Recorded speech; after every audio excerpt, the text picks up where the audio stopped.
सर्वांना नमस्कार. स्वागतम स्वागतम सुस्वागतम. मी डॉक्टर वनमाला पवार आजच्या ह्या दुसऱ्या दिवशीच्या व्याख्यानमालेत आपलं मनापासून हार्दिक स्वागत करते.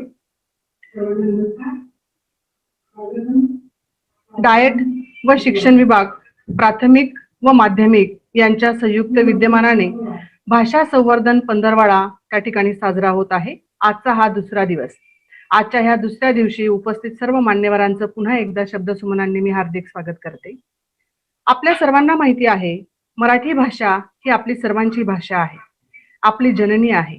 आपली भाषा म्हणून मराठी भाषेचं जतन आणि मराठी भाषेचं संवर्धन किती आणि कसं करावं याचा विचार सातत्याने महाराष्ट्र शासनाच्या मराठी विभागाकडून होत असतो. आपल्याला कल्पना आहे की माझ्या मराठीची बोलू कितकी कौतुके, अमृतातही पैजा जिंके. आपली मराठी भाषा एवढी समृद्ध आहे की ती अमृतातही पैजा जिंकू शकते. अशी आपली मराठी भाषा शाळांमधून, महाविद्यालयांमधून रसिकांपर्यंत पोहोचवायची असेल तर मराठी भाषेचे संवर्धन गरजेचे आहे. म्हणून मराठी विभागामार्फत 14 जानेवारी तर 28 जानेवारी हा पंधरवाडा मराठी भाषा संवर्धन पंधरवाडा म्हणून सर्व शासकीय, निमशासकीय शाळा, महाविद्यालये इथे साजरा केला जात आहे. आणि त्याचीच फलनिष्पत्ती म्हणजे जिल्हा शिक्षण प्रशिक्षण संस्थेकडून मराठी भाषा संवर्धन पंधरवाडा निमित्ताने 2 दिवसीय व्याख्यानमालेचं त्या ठिकाणी आयोजन होत आहे. आजचा हा दुसरा दिवस. मराठी भाषा आमची आहे, महाराष्ट्राची शान. भजन कीर्तन भारूड ऐकताच हरपून जाते भान. काना मात्रा वेलांट्याचे मिळाले आहे वान. साहित्य आणि इतिहासातही खूप आहे मान. अशा मराठी भाषेचा बाळगूया थोडा गर्व आणि आपण सर्व मिळून साजरा करूया मराठी भाषा संवर्धन पंधरवडा पर्व, मराठी भाषा संवर्धन पंधरवडा पर्व.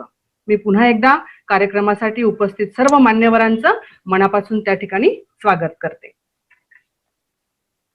जिल्हा शिक्षण प्रशिक्षण संस्था नंदुरबार तसंच प्राथमिक माध्यमिक शिक्षण विभाग यांच्या संयुक्त विद्यमानाने हा कार्यक्रम या ठिकाणी संपन्न होत आहे. या कार्यक्रमाचे मुख्य प्रेरणास्थान माननीय जिल्हाधिकारी डॉक्टर राजेंद्र भारूड साहेब, माननीय रघुनाथ गावडे मुख्य कार्यकारी अधिकारी जिल्हा परिषद नंदुरबार, मार्गदर्शन व प्रेरणास्थान माननीय दिनकर टेमकर साहेब, संचालक SCRT महाराष्ट्र पुणे, माननीय डॉक्टर अचला जडे विभाग प्रमुख मराठी विभागाच्या विभाग प्रमुख तसंच उपसंचालक SCRT पुणे, माननीय नीता जाधव मॅडम उपविभाग प्रमुख SCRT पुणे तथा अधिव्याख्याता,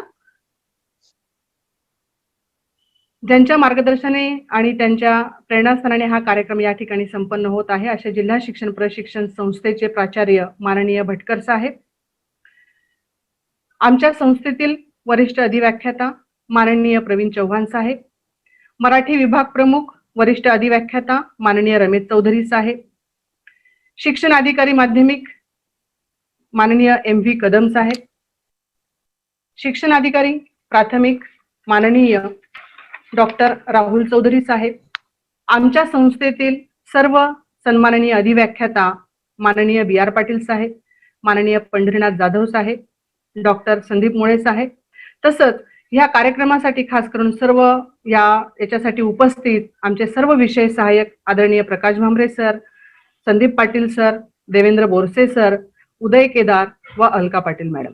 तसंच हा कार्यक्रम या ठिकाणी लाईव्ह युट्यूबद्वारे प्रसारित होता. या लाईव्ह युट्यूबद्वारे प्रसारित होणाऱ्या कार्यक्रमास उपस्थित सर्व माननीय पदाधिकारी, विविध विभागातील अधिकारी, सन्माननीय सर्व गट शिक्षण अधिकारी, सर्व विस्तार अधिकारी, सर्व केंद्र प्रमुख महोदय, सर्व प्राचार्य, मुख्याध्यापक, शिक्षक बांधव भगिनी आणि सर्व मराठी भाषा प्रेमी रसिक श्रोतेगण, पालक, विद्यार्थी या सर्वांचं मी शब्दसुमनांनी या ठिकाणी जिल्हा शिक्षण आणि प्रशिक्षण संस्थेच्या वतीने मनापासून खूप खूप हार्दिक स्वागत करते. आपल्या सगळ्यांना माहिती आहे की आजचा हा व्याख्यानमालेचा दुसरा दिवस. व्याख्यानमालेच्या या दुसऱ्या दिवशीच्या उद्घाटन प्रसंगी आपल्याला खास करून एक विशेष अतिथी SCRT पुणे या ठिकाणून उपलब्ध झालेले आहेत. बोलके करण्यास हवे असते संभाषण, आधारासाठी हवे असते आश्वासन, योग्य दिशा मिळण्यासाठी हवे असते उद्घाटन रूपी मार्गदर्शन. आमच्या ह्या दुसऱ्या दिवशीच्या व्याख्यानमालेत उद्घाटन करण्यासाठी शुभेच्छा रूपी संदेशाने त्या ठिकाणी उपस्थित होत आहेत माननीय नीता जाधव मॅडम, उपविभाग प्रमुख मराठी, SCRT महाराष्ट्र पुणे यांना मी विनंती करते की त्यांच्या मनोगत रूपी शुभेच्छा संदेशाने त्यांनी आजच्या ह्या दुसऱ्या दिवसाचं व्याख्यानमालेचं उद्घाटन करावं. माननीय नीता जाधव मॅम. नमस्कार मॅडम. नमस्ते मॅडम. ओके, माझा आवाज येतोय? हा, येतोय मॅम. मॅडमनी खूप छान या कार्यक्रमाची सुरुवात केलेलीच आहे. आज आपण सर्व मराठी भाषा पंधरवडा दिनाच्या साजरा करण्याच्या निमित्ताने या प्लॅटफॉर्मवर, ज्याला आपण व्हर्च्युअल प्लॅटफॉर्म म्हणू शकतो, त्या प्लॅटफॉर्मवर आपण उपस्थित आहोत. मराठी भाषा पंधरवडा दिन हा मराठी भाषेच्या संवर्धनासाठी आपण साजरा करण्याचं अपेक्षित करतो आहोत. खरं तर सह्याद्रीच्या दराखोऱ्यातूनच नव्हे तर संपूर्ण वेगवेगळ्या राज्यांमध्ये, जसं दमण असेल, गोवा असेल, यासारख्या राज्यांमध्ये सुद्धा आपल्याला मराठी भाषिक माणसं दिसून येतात जिथे मराठी भाषा बोलली जाते. अशी मराठी भाषेची व्याप्ती आपल्याला बरीच मोठी दिसून येते. मराठी भाषेच्या उत्क्रांतीच्या अनुषंगाने खूप काही मतमतांतरे जरी असली तरी साधारणतः 1500 वर्षापासूनचा मराठीच्या उत्क्रांतीचा हा प्रवास सुरू आहे आणि अव्याहतपणे आज तागायतपर्यंत सुरू आहे आणि पुढेही अधिकाधिक समृद्ध होत जाणार आहे. पूर्ववैदिक काळ, वैदिक काळ असेल, संस्कृत भाषा, पाली, प्राकृत आणि अपभ्रंश इथपासून अशा प्रकारे मराठीची उत्क्रांती आपल्याला दिसून येते. विवेक सिंधू हा मराठीतला पहिला ग्रंथ मानला जातो. या ग्रंथाचं एक मुख्य वैशिष्ट्य आपल्याला सांगता येईल ते म्हणजे हा मराठीतला पहिला ग्रंथ आहे. आज तागायतपर्यंत मराठीवर तत्कालीन समाजामध्ये संस्कृत भाषेचं प्राबल्य खूप जास्त दिसून येत होतं आणि त्यामुळे त्यातली जे ज्ञान आहे, त्यातला जो साहित्याचा ठेवा आहे, तो संस्कृत भाषेत असायचा आणि जनसामान्य लोकांना त्याचा तितका फायदा व्हायचा नाही.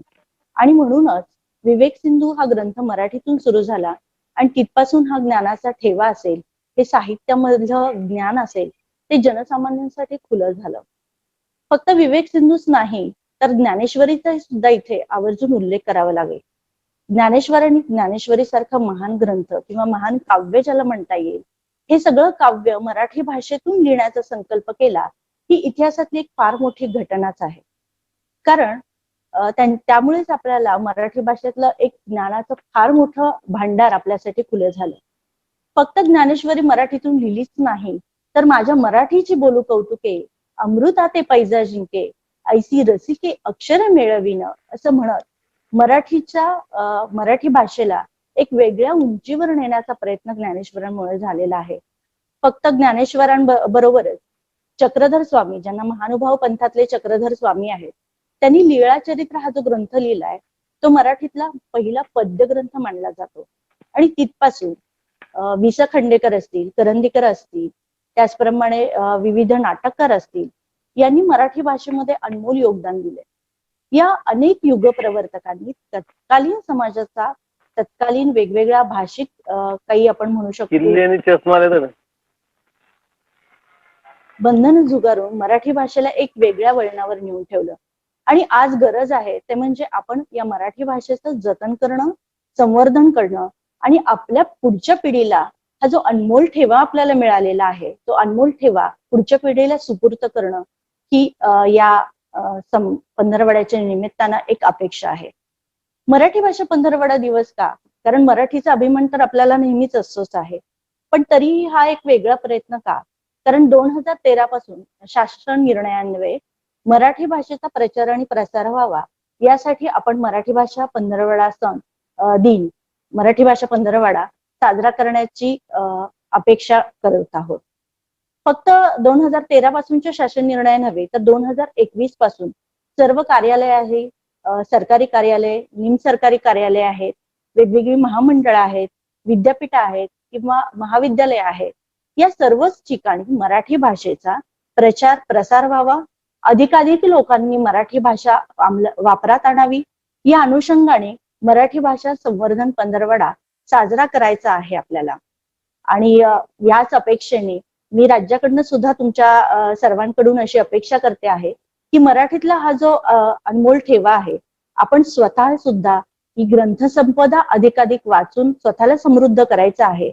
त्याचबरोबर मराठी भाषेचं जतन संवर्धन करून हा अनमोल ठेवा पुढच्या पिढीला आपल्याला कसा देता येईल याचा आपण विचार करायला पाहिजे. त्याच्यासाठी आपण काही पावले उचलायला हवी आहेत. या अपेक्षेनं, ही राज्याची अपेक्षा आहे तुमच्या सगळ्यांकडून, ही अपेक्षा वर्तवते आणि तुम्हा सर्वांना या कार्यक्रमाच्या निमित्तानं खूप खूप शुभेच्छा देते आणि कार्यक्रमाचं उद्घाटन झालं असं जाहीर करून पुढची सूत्र मी निवेदकांकडे सोपवते. धन्यवाद मॅडम. तुमच्या व्यस्त शेड्यूल म्हणून तुम्ही आमच्या या व्याख्यानमालेच्या उद्घाटन प्रसंगी उपस्थित झालात त्याबद्दल जिल्हा शिक्षण प्रशिक्षण संस्थेच्या वतीने आपले खूप खूप आभार. आपल्याला सगळ्यांना माहीतच आहे की कार्यक्रमाचं उद्घाटन हे या ठिकाणी मान्यवरांच्या हस्ते झालेलं आहे. कालही स्वतः सन्माननीय जिल्हाधिकारी डॉक्टर राजेंद्र भारुड साहेब यांच्या हस्ते आपण प्रथम दिवशीच्या व्याख्यानमालेचं उद्घाटन केलं होतं आणि आता SCRT खास करून माननीय नीता जाधव मॅडम यांनी या कार्यक्रमाचं उद्घाटन केलेलं आहे. पुढील कार्यक्रमाला आपण पुढे जाऊया. आपल्याला सगळ्यांना माहिती आहे की मराठी भाषा संवर्धन पंधरवडा या ठिकाणी जिल्हा शिक्षण प्रशिक्षण संस्थेकडून साजरा होत आहे. जीवनाचे सार कळते ग्रंथ पुस्तकातून, तसा कार्यक्रमाचा उद्देश कळतो प्रास्ताविकेतून. कुठल्याही कार्यक्रमाची सुरुवात ही स्वागत उद्घाटन झाल्यानंतर हा जो कार्यक्रम आहे तो कशासाठी आहे, त्याचा उद्देश काय आहे, कार्यक्रमातून कुठल्या अपेक्षा व्यक्त केलेल्या आहेत हे जाणून घेण्यासाठी प्रास्ताविक खूप महत्वाचे असते.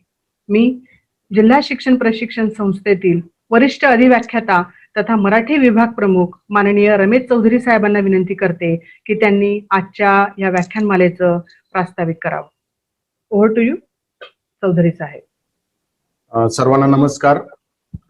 आज आपण मराठी भाषा संवर्धन पंधरवडा निमित्ताने व्याख्यानमालेच्या द्वितीय दिवशी व्याख्यानमालेसाठी उपस्थित आहात. प्रथमतः सर्व मान्यवरांचं मी डायट नंदुरबार यांच्या वतीने हार्दिक स्वागत करतो. मराठी भाषा संवर्धन पंधरवडा दिनांक 14 जानेवारी ते 28 जानेवारी या काळात साजरा करण्याचा निर्णय महाराष्ट्र शासनाने शासन निर्णय क्रमांक दिनांक 12/4/2013 नुसार सुरुवात केली. तेव्हापासून राज्यभर हा कार्यक्रम सुरू असतो. या पंधरवड्यामध्ये साधारणतः विविध कार्यक्रमांनी हा पंधरवडा साजरा करण्याबाबत दरवर्षी नियोजन असतं. यावर्षी कोविडच्या पार्श्वभूमीवर बरेचसे कार्यक्रम या शाळा स्तरावर किंवा इतर शासकीय कार्यालयांमध्ये सुद्धा ऑनलाईन स्वरूपात व्हर्च्युअल पद्धतीने सुरू आहेत आणि याच पद्धतीने जिल्हा शिक्षण व प्रशिक्षण संस्था नंदुरबार आणि शिक्षण विभाग जिल्हा परिषद नंदुरबार यांच्या संयुक्त आयोजनातून एक चांगली पर्वणी आपल्या समोर उपलब्ध करून देण्यात आलेली आहे. कालच माननीय जिल्हाधिकारी डॉक्टर राजेंद्र भारुड साहेब यांच्या शुभ हस्ते संदेशरूपी शुभेच्छारूपी संदेशाने उद्घाटन झालं आणि डॉक्टर माधव कदम यांच्या व्याख्यानातून मराठी भाषेचं जतन आणि संवर्धन कसं करावं या संदर्भात आपण सविस्तर ऐकलेलं आहे. अनेक चांगल्या प्रतिक्रिया कालच्या याच्या YouTube लाईव्ह मधून शिक्षक किंवा इतर श्रोत्यांनी सुद्धा दिलेले आहेत की मराठी भाषेचं संवर्धन आणि जतन आणि त्यात करण्यासाठी वेगवेगळ्या पद्धतीचे जे कालच्या व्याख्यानामध्ये मुद्दे सरांनी सांगितले त्याच्याबद्दल काही श्रोत्यांनी अशाही प्रतिक्रिया दिल्यात की आम्ही किमान मराठी एक पुस्तक किंवा एखादा चित्रपट महिन्यातून एकदा तरी बघत चालू. मराठी भाषेचं संवर्धन करण्याचं काम आपणा सर्वांचं आहे. आताच डॉक्टर नीता जाधव मॅडम सुद्धा म्हटल्यात की आपण मराठी भाषेच्या संदर्भाने जे जे काही करणार असू ते महाराष्ट्रभर किंवा जिथे मराठी बोलली जाते अशा संपूर्ण भागामध्ये या संदर्भात कार्यक्रम होतो. याचा जर आपण थोडक्यात इतिहास बघितला तर 1 मे 1960 महाराष्ट्र राज्याची स्थापना झाली. 1 मे हा राजभाषा मराठी दिन साजरा करण्याबाबत 1997 राजभाषेचा दर्जा दिल्यानंतर राजभाषा मराठी दिन म्हणून 10 एप्रिल 1997 रोजी सामान्य प्रशासनाने तसा शासन निर्णय काढून 1 मे आपण राजभाषा दिवस साजरा करतो. आणि सोबतच स्वतंत्र महाराष्ट्र शासनामध्ये मराठी भाषा विभाग हा प्रशासकीय विभाग 24/7/2010 मंत्रिमंडळाच्या बैठकीत मंजूर झाला आणि स्वतंत्र मराठी भाषा विभाग हा मंत्रालयात सुद्धा सुरू झाला. आणि त्यानंतर मग वेगवेगळे विभाग सामान्य प्रशासन, पर्यटन, सांस्कृतिक, शालेय शिक्षण, क्रीडा या सर्वच विभागांच्या अखत्यारीत या विषयासंदर्भातलं कामकाज सुरू झालं. व अनेक वर्षापासून या संदर्भात उत्कृष्ट काम सुरू आहे आणि या संदर्भात आपण ही व्याख्यानमाला सुद्धा आयोजित केलेली आहे. सुरेश भटांच्या या एका काव्यपंक्तीतून आपण याचं महत्व जाणून घेऊया. लाभले आम्हास भाग्य बोलतो मराठी, जाहलो खरेच धन्य ऐकतो मराठी, धर्मपंथ जात एक जाणतो मराठी, एवढ्या जगात माय मानतो मराठी. अशा या माय मराठीच्या संदर्भाने आजच्या व्याख्यानामध्ये प्राध्यापक डॉक्टर गिरीश पवार सर हे मराठी मायबोलीची स्थित्यंतरे, समृद्धीची स्थित्यंतरे आपणासमोर आज मांडणार आहेत. मी आपणा सर्वांना एक चांगली संधी आज उपलब्ध आहे. आपण सर्वांनी अतिशय चांगल्या पद्धतीने आजचं व्याख्यान ऐकूया आणि पुन्हा एकदा मी स्वागत करतो आणि माझे प्रास्ताविक या ठिकाणी संपवितो. जय हिंद, जय महाराष्ट्र. धन्यवाद साहेब.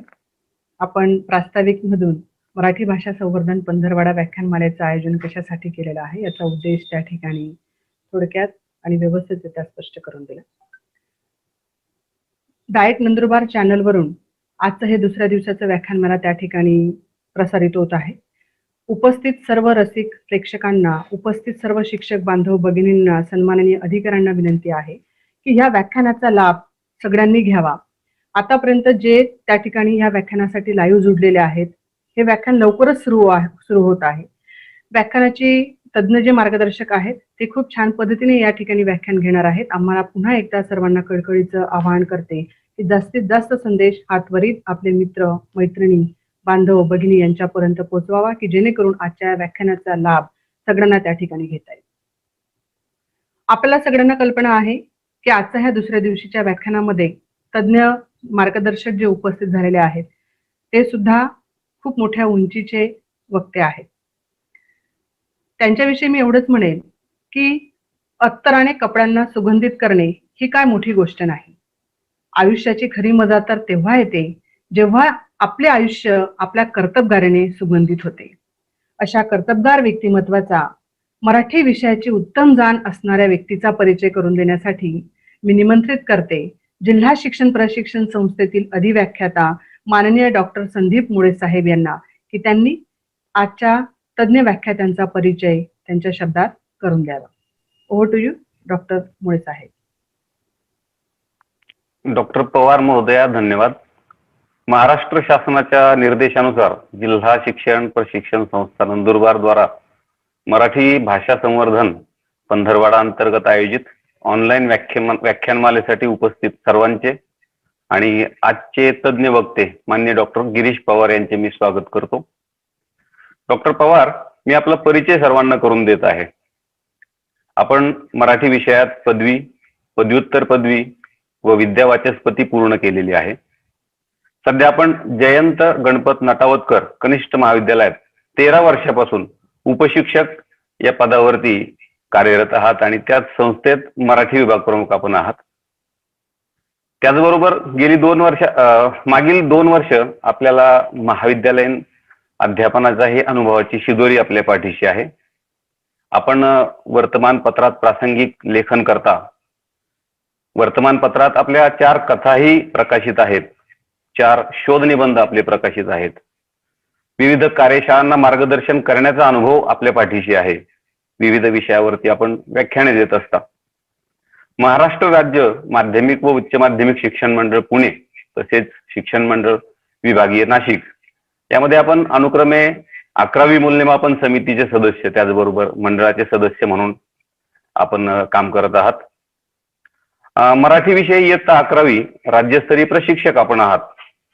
इयत्ता 12वी मराठी विषयाच्या पुस्तकाची समीक्षक म्हणून आपण समीक्षा केलेली आहे. ती जबाबदारी आपण पार पाडलेली आहे. परभणी, नाशिक येथे झालेल्या राज्यस्तरीय विद्यार्थी साहित्य संमेलन प्रतिभा संगमचा महाराष्ट्र प्रांत निमंत्रक म्हणून आपण काम केलेलं आहे. त्याचबरोबर अखिल भारतीय विद्यार्थी परिषद नंदुरबार शहर आणि शहादा शहर याचे माजी शहराध्यक्ष आपण आहात. सध्या याच परिषदेचे नंदुरबार जिल्हा प्रमुख म्हणून आपण काम पाहत आहात. सुहिरा प्रतिष्ठान वालखेडा तालुका शिंदखेडा जिल्हा धुळे यांच्या मार्फत जे विविध सामाजिक उपक्रम आयोजित केले जातात या उपक्रमामध्ये आपला सहभाग असतो. आपला हा अल्पशा परिचय मी थांबवतो. त्याचबरोबर डॉक्टर पवार आपल्या हातून भविष्यात मराठीच्या प्रगती, उन्नती आणि संवर्धनासाठी आणखी कार्य घडो ही शुभेच्छा आपल्याला देतो. आणि त्याचबरोबर उपस्थित सर्वांना मी अशी खात्री देतो की मी दिलेल्या संक्षिप्त परिचयापेक्षा अधिक परिचय डॉक्टर पवार आपल्या त्यांच्या अस्खलित मराठी वाणीमधून आणि ज्ञानामधून करून देतील. मी पुन्हा एकदा डॉक्टर पवार आपले मनपूर्वक स्वागत करतो आणि आपणाला विनंती करतो की आपण आपल्या व्याख्यानाचा आरंभ करावा. धन्यवाद. डॉक्टर पवार.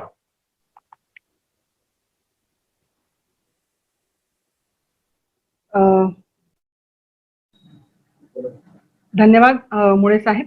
आपण तज्ज्ञ मार्गदर्शकांचा परिचय खूप छान आणि समर्पक शब्दात त्या ठिकाणी करून दिला आहे.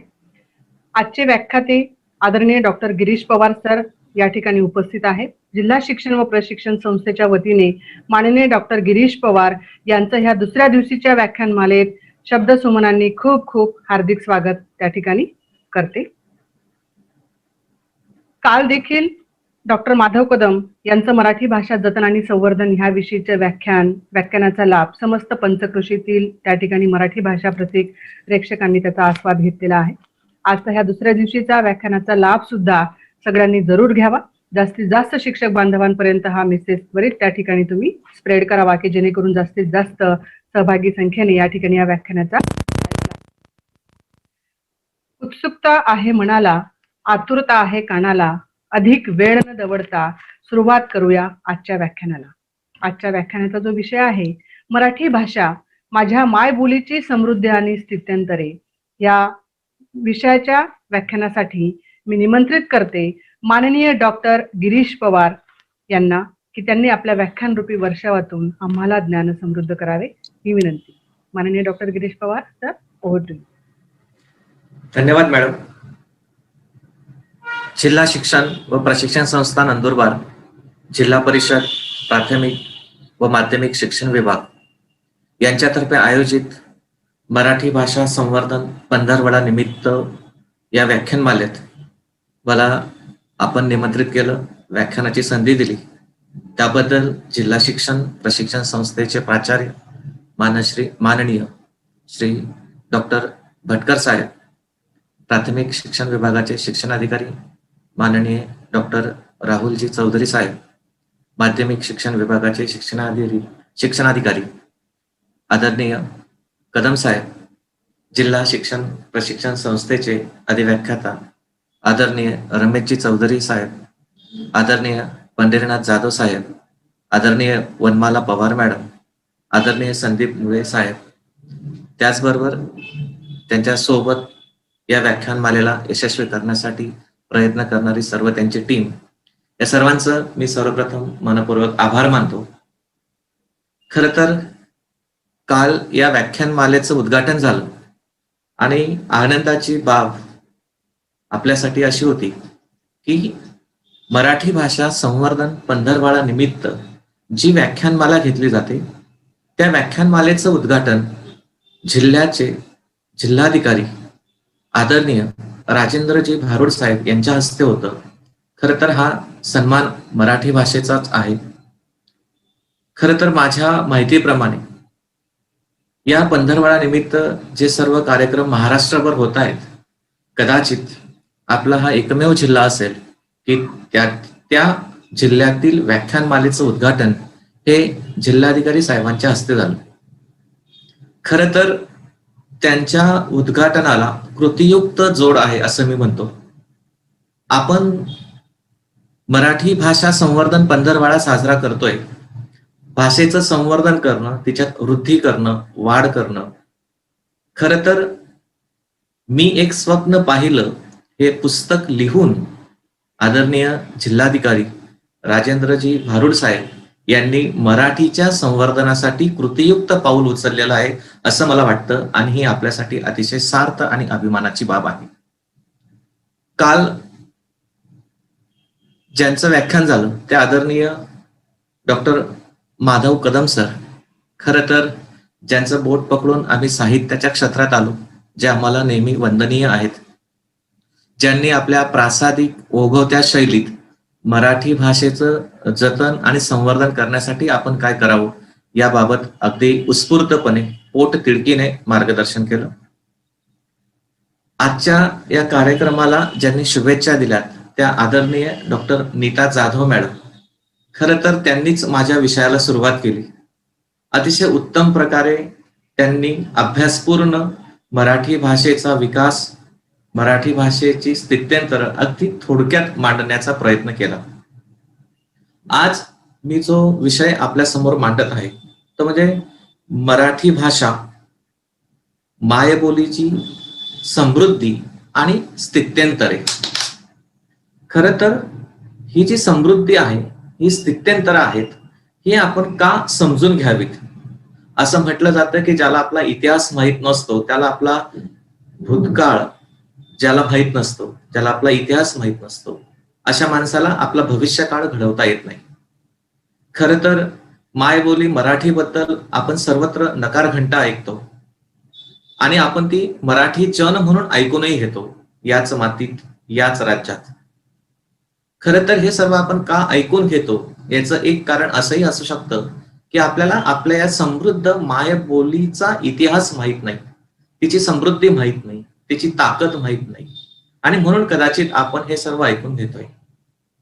खरं तर फक्त लाभले आम्हास भाग्य बोलतो मराठी असं म्हणून मराठीचा विकास होणार नाही, तर त्यासाठी आपल्याला कृतीयुक्त पाऊल उचलणं गरजेचं आहे. आजच्या काळात आपण मराठी भाषेविषयी प्रेम व्यक्त करतो, मराठीवर आपलं नितांत प्रेम आहे, ती आपली मायबोली आहे. आपण अभिमानाने म्हणतो की मी मराठी. या मराठीवर जेव्हा आपलं प्रेम आहे असं आपण म्हणतो, पण एके बाजूला आपण तिच्यावर विश्वास दाखवतो का, हा खरं तर आत्मचिंतनाचा प्रश्न आहे. फक्त आंधळं प्रेम करून, फक्त माझं प्रेम आहे म्हणून ती भाषा टिकत नाही, त्या भाषेचं संवर्धन होत नाही, त्या भाषेचं जतन होत नाही. तर त्या भाषेवर आपला विश्वासही असावा लागतो. म्हणून आपण आपल्या मातृभाषेवर विश्वास ठेवावा. आणि तो का ठेवावा, कारण त्याला एक समृद्ध उज्ज्वल अशी एक परंपरा आहे. माझ्या मायबोलीची जी समृद्ध स्थित्यंतर झाली, साधारणतः ही स्थित्यंतर सांगायची म्हटली तर आपण यादव काळात जातो, त्यानंतर बहामनी कालखंड सुरू होतो, त्यानंतर छत्रपती शिवरायांचा कालखंड सुरू होतो, त्यानंतर पेशव्यांचा काळ सुरू होतो, त्यानंतर इंग्रजांचं आगमन होतो म्हणजे इंग्रजांचा कालखंड, त्यानंतर स्वातंत्र्योत्तर कालखंड आणि 1960 नंतर मराठी साहित्यात जे विविध प्रवाह आलेत, मग त्याच्यात ग्रामीण साहित्य असेल, दलित साहित्य असेल, स्त्रीवादी साहित्य असेल, विज्ञान कथा असतील, या सगळ्या प्रवाहांनी 60 नंतर मराठी साहित्य अधिकाधिक समृद्ध झालं. आणि पुन्हा एकदा जेव्हा 1990 मध्ये जागतिकीकरणाच्या वाटा खुल्या झाल्या, जागतिकीकरण, खाजगीकरण हे शब्द जेव्हा आपल्याकडे रुळलेत, परिचित झालेत, तेव्हा पुन्हा मराठीवर कशा प्रकारे आक्रमण झालं, भाषिक आक्रमण, खरं तर त्याचाही आपण आजच्या या व्याख्यानात करणार आहोत. साधारणतः आपण म्हणतो की यादव काळात मराठी भाषेला अधिक समृद्धी आली.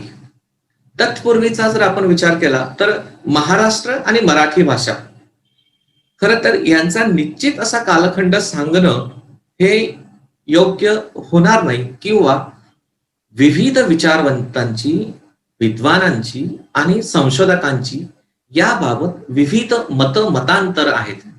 त्याच्यामुळे महाराष्ट्र आणि मराठी भाषेचा उदय, तिचा प्रारंभ, हे नाव कसं आलं, या भाषेचा उदय कसा झाला, याबाबत अनेक प्रश्न विवाद्य आहेत. परंतु आदरणीय जाधव मॅडम जसं म्हणाल्यात की शके 1100 मध्ये विवेक सिंधू या ग्रंथाची निर्मिती मुकुंदराजांनी केली आणि 13व्या शतकाच्या शेवटी माऊली संत ज्ञानेश्वरांनी ज्ञानेश्वरी सारख्या अलौकिक ग्रंथाची निर्मिती केली.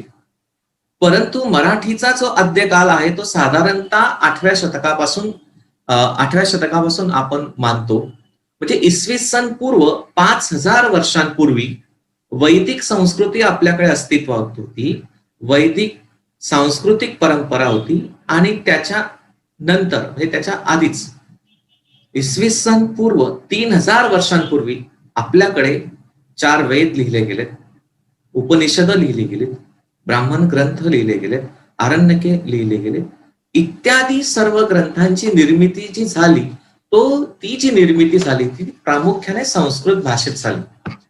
त्याच्यामुळे विचारवंत भाषेचे अभ्यासक कृपा कुलकर्णी असं म्हणतात की फार प्राचीन काळी आर्यांची ही बोलण्याची भाषा होती आणि आर्यांची जी बोलण्याची भाषा होती ती संस्कृत भाषा होती. संस्कृत भाषेचा हळूहळू पुढे लोप होत गेला आणि तिचं रूपांतर काल परत्वे तिच्या निरनिराळ्या प्राकृत भाषांमध्ये झालं. आधी आपण हे समजून घेणं गरजेचं आहे की संस्कृत मधूनच मराठीचा जन्म झाला असं नाही, तर संस्कृत भाषा ही जशी कालौघात नष्ट होत गेली तसं काल परत्वे निरनिराळ्या प्राकृत भाषांमध्ये तिचं रूपांतर झालं.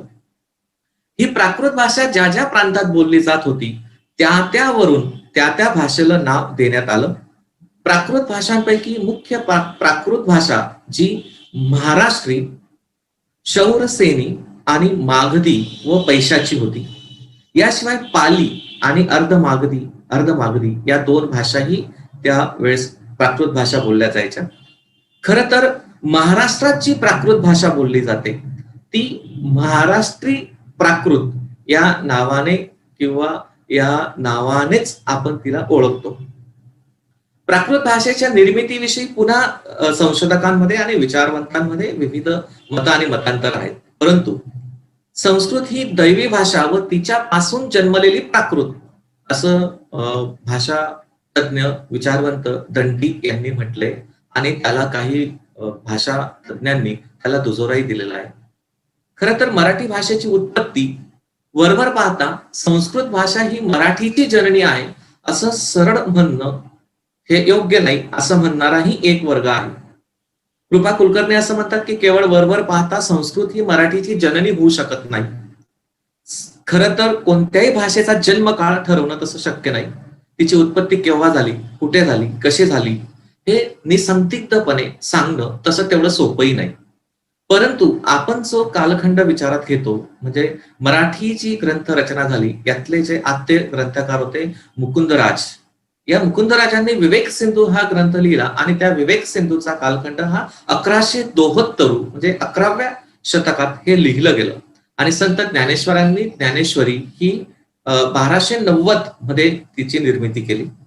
खरं तर आपल्याकडे अजून भाषेची निर्मिती किंवा ही भाषा कधी केव्हा कसा हिचा जन्म झाला याबाबत अधिकृत पुरावा म्हणजे आपण अक्षीचा शिलालेख मानतो, हा मराठीतला आद्य शिलालेख मानला जातो.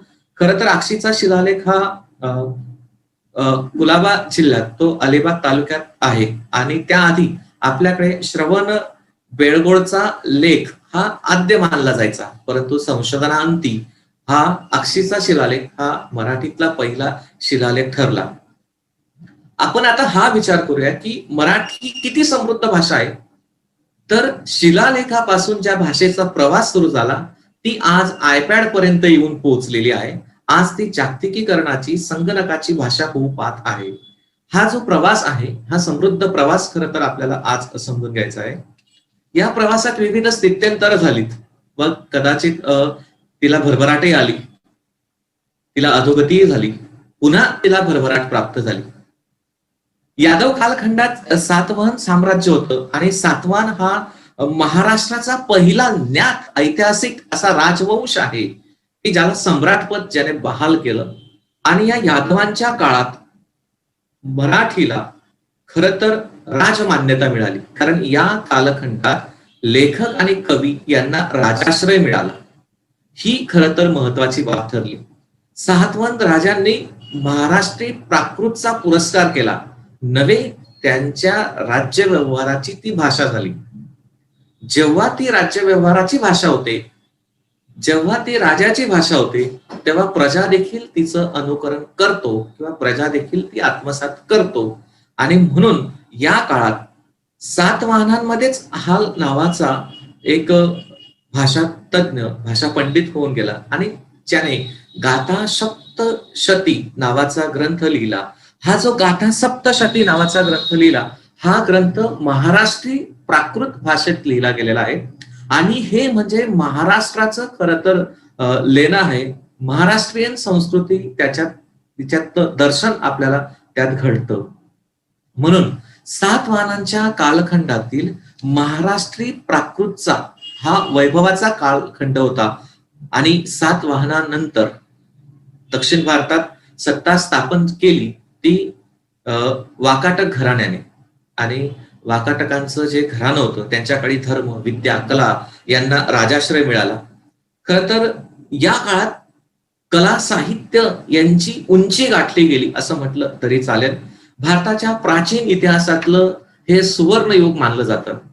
प्रारंभापासून म्हणजे इसवी सन पूर्व 235 पासून ते इसवी सन 550 पर्यंत, म्हणजे प्रारंभीची सुमारे 800 वर्ष महाराष्ट्राला स्वकीय राजसत्ता लाभली.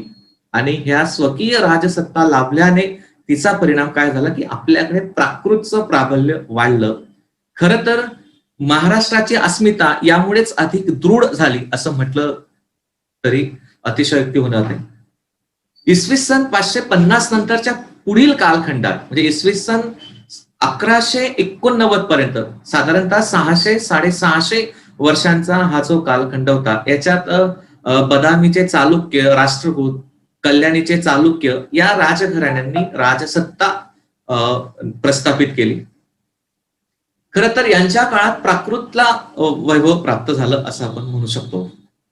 आणि मराठी भाषेचं जसं वय, मराठी भाषेचा जन्मकाळ हा निश्चित सांगणं आपण त्याला योग्य समजू शकत नाही. तसं मराठीचं वय साधारणतः 1500 वर्षांपेक्षा अधिक आहे एवढं मात्र आपण निश्चित सांगू शकतो.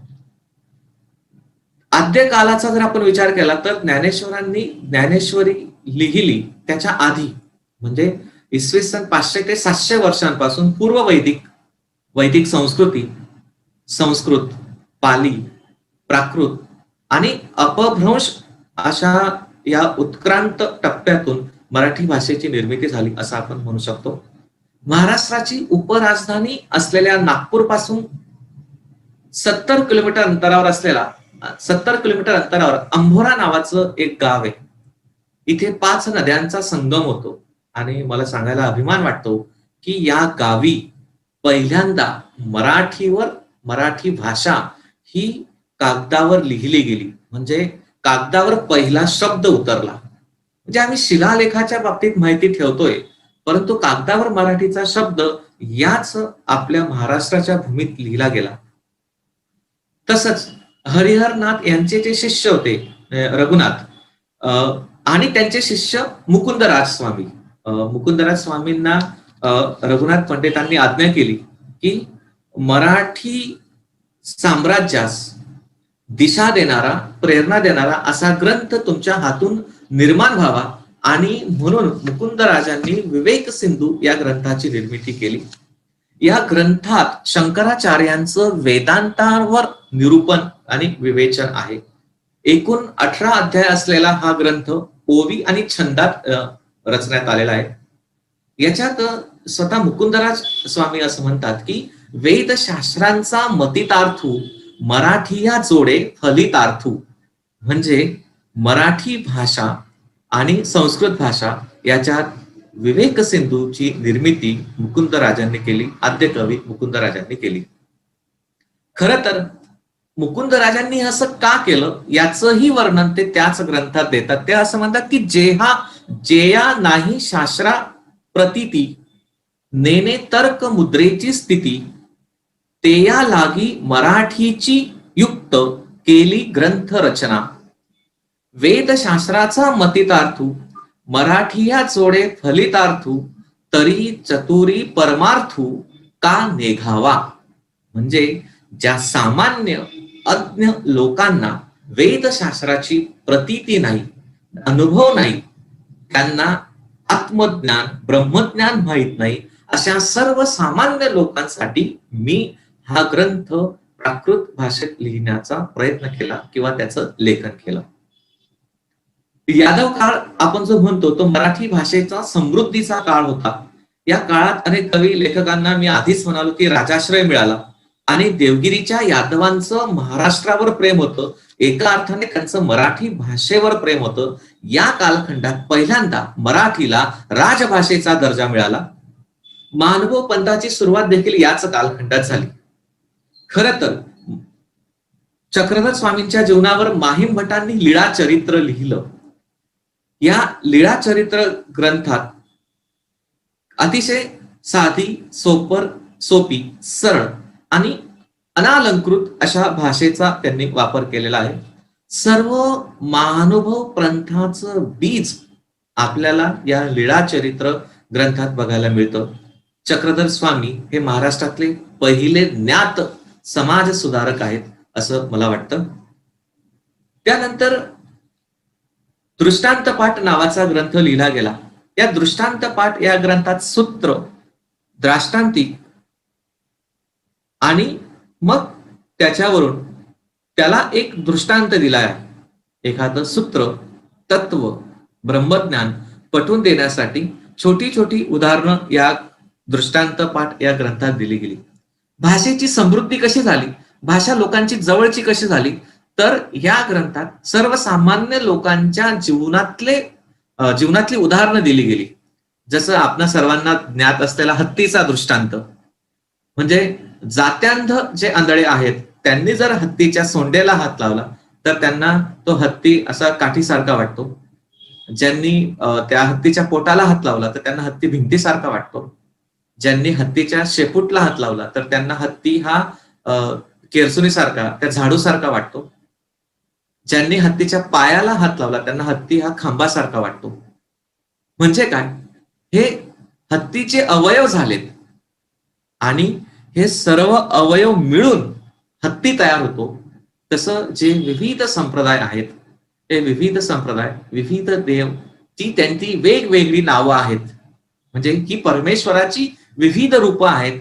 हे म्हणजे एक स्वतंत्र परमेश्वर किंवा ईश्वर नाही. याच कालखंडात आपण महदंबा ही मराठीतली पहिली आद्य कवयित्री, जिला आपण मान आणि सन्मान देतो, तिने लग्नाची गीतं लिहिलीत. खरं तर ही लग्नाची गीतं आपण जी म्हणतो, पण त्या लग्नाच्या गीतांचं एक वैशिष्ट्य असं आहे की ती फक्त वराच्या बाबतीतच लिहिली गेलेली आहेत. खरं तर ज्याला आपण धवडे असं म्हणतो, आणि हा प्राचीन लोकगीताचा एक वृत्त प्रकार आहे. म्हणजे मराठी पद्य साहित्याचा पाया. हे का आपण महानुभाव संप्रदायात का महदंबेचा एवढा अधिक विचार करायला हवा, तर मराठी साहित्यातल्या पद्याचा इथे खऱ्या अर्थाने पाया घातला गेला. खरं तर तिने जे धवडे लिहिलेत महदंबाने ते भक्ती काव्य आहे आणि या काव्यात नवविध भक्ती आपल्याला बघायला मिळते. खरं तर या कालखंडात आपली वैचारिक सांस्कृतिक जळणघळण होत होती. केशवासांनी दृष्टांत पाठ हा ग्रंथ संपादित केला. दृष्टांत पाठाचं भाषिक वैशिष्ट्य सांगायचं म्हटलं तर त्याच्यात मराठीची गतिमानता आपल्याला दिसते, समर्पकता दिसते, नाद माधुर्य दिसतं, गोडवा दिसतो, आणि म्हणून हे ग्रंथ जनसामान्यांनी आपलेसे केलेत. खरं तर दृष्टांत पाठातले दृष्टांत आजही बोधप्रद आणि कालसुसंगत आहेत. याच कालखंडात साती ग्रंथांची निर्मिती झाली. साती ग्रंथांचं निरीक्षण केल्यास प्रथम एक गोष्ट लक्षात येते ती की या सगळ्यांचा लेखन काल हा एक नाही, साधारणतः 125 वर्षाच्या कालखंडात हे 7 ग्रंथ लिहिले गेलेत. खरं तर मराठी भाषेच्या बाबतीत इथेही अभिमान होताच. खरं तर या ग्रंथांचा आपण जर अभ्यास केला तर इथे फारसी भाषेतील शब्दांचा अपवादात्मक वापर आपल्याला दिसतो, या ग्रंथकर्त्यांनी केलेला दिसतो. परंतु या कवींना मात्र, या महानुभाव संप्रदायातल्या कवींना मात्र मराठी भाषेचा अभिमानच होता. म्हणून या कालखंडातले कवी नरेंद्र असं म्हणतात की तैसे ऐकता श्रीकृष्ण चरित्र, तैसे ऐकता श्रीकृष्ण चरित्र, होय सकळ सुखाचे सत्र, वरी जोडे ब्रह्मसुख पवित्र, ते मराठीया बोलेन. म्हणजे या कालखंडात मराठी भाषेबद्दल अभिमान बाळगणारा कवी नरेंद्र होऊन गेला. आणि म्हणून आपण मानवा संप्रदायातलं जे साहित्य निर्माण झालं, हे साहित्य एका अर्थाने मराठी भाषेचा पाया रोवत होतं असं आपण म्हणू शकतो. या 7 ग्रंथांचं साहित्य हे आकाशातील सप्तर्षींप्रमाणे संबोधलं जातं, तेवढं त्याचं महत्व आहे. मानव पंथीयांनी मराठी भाषेला मोठ्या प्रमाणात समृद्धी लाभण्याचा प्रयत्न केला. या कालखंडात ग्रंथ निर्मिती झाली. या कालखंडात मराठी वाङ्मयाची निर्मिती झाली. मराठी भाषेत उपलब्ध झालेली मराठी वाङ्मयाची गंगोत्री म्हणून आपण या मानवाव संप्रदायाकडे बघावं असं भाषातज्ञ, विचारवंत प्राध्यापक डॉक्टर मोकाशी म्हणतात. यादव काळात जी ग्रंथ रचना झाली तिच्यात रसाळपणा होता, ओघवती भाषा होती, पद्य सदृश्य हे लेखन होतं आणि त्याच्यामुळे ते जनसामान्यांना हवंसं वाटलं.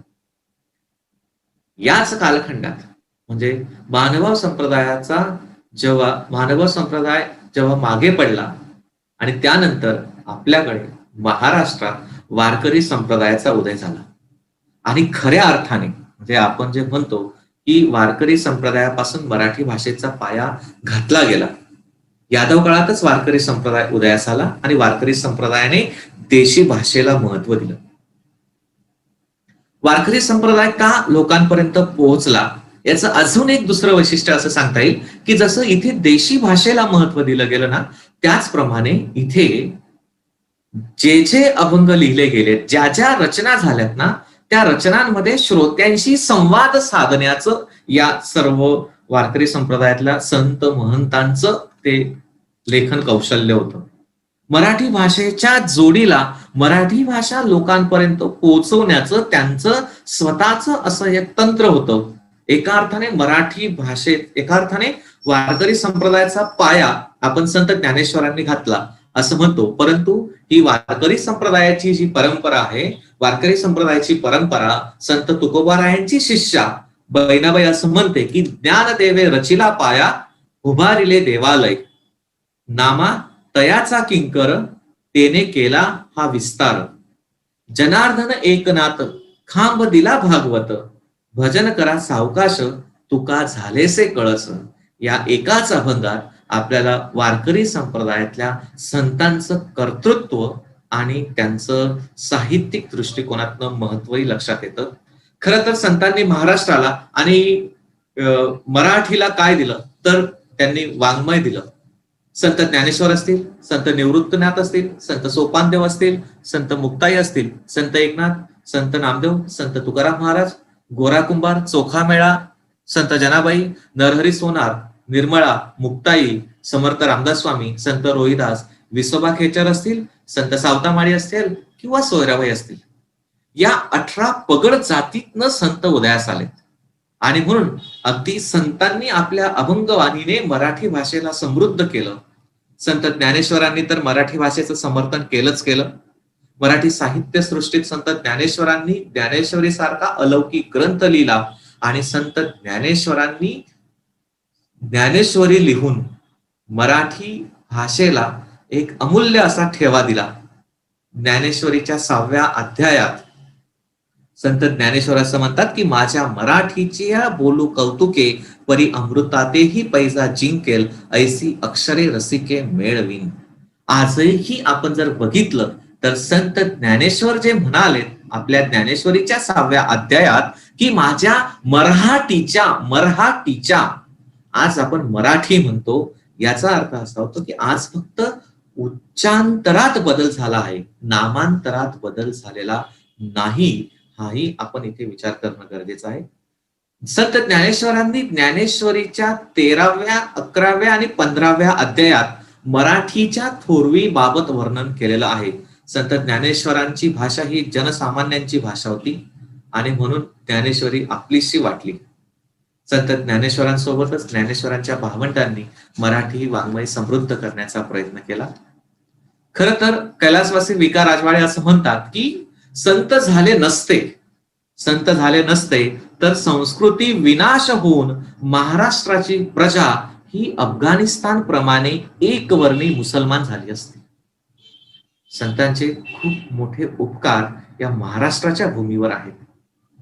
आपण जसं म्हणतो की की संत ज्ञानेश्वरांनी खऱ्या अर्थाने मराठी भाषेचा पाया घातला, संत नामदेवांनी मात्र मराठी भाषेला पंजाब पर्यंत नेऊन पोहोचवण्याचं काम केलं.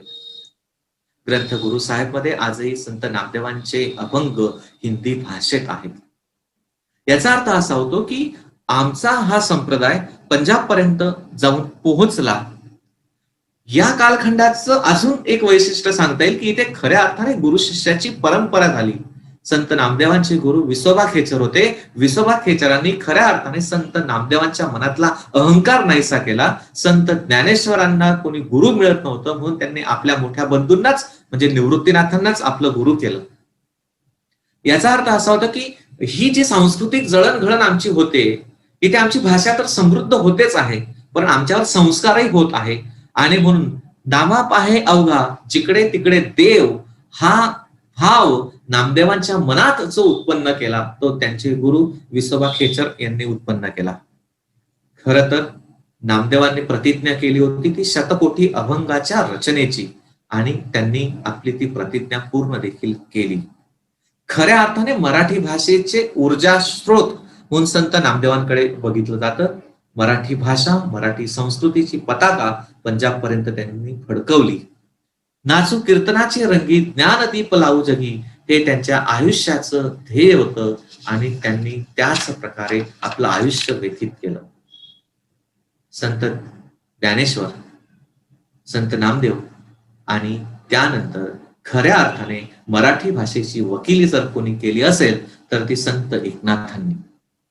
पैठण सोडून साधारणतः इसवी सन 1492 ते 1495 या काळात संत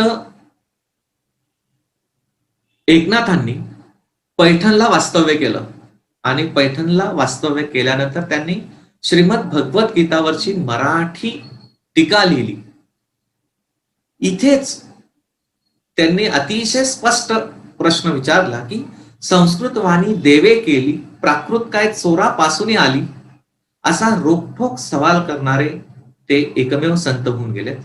एकनाथांनी मराठी भाषेत जे एकनाथी भागवत लिहिलं, काशी सारख्या तीर्थक्षत्री संत एकनाथांच्या मराठी भागवताची शलाका परीक्षा घेण्यात आली.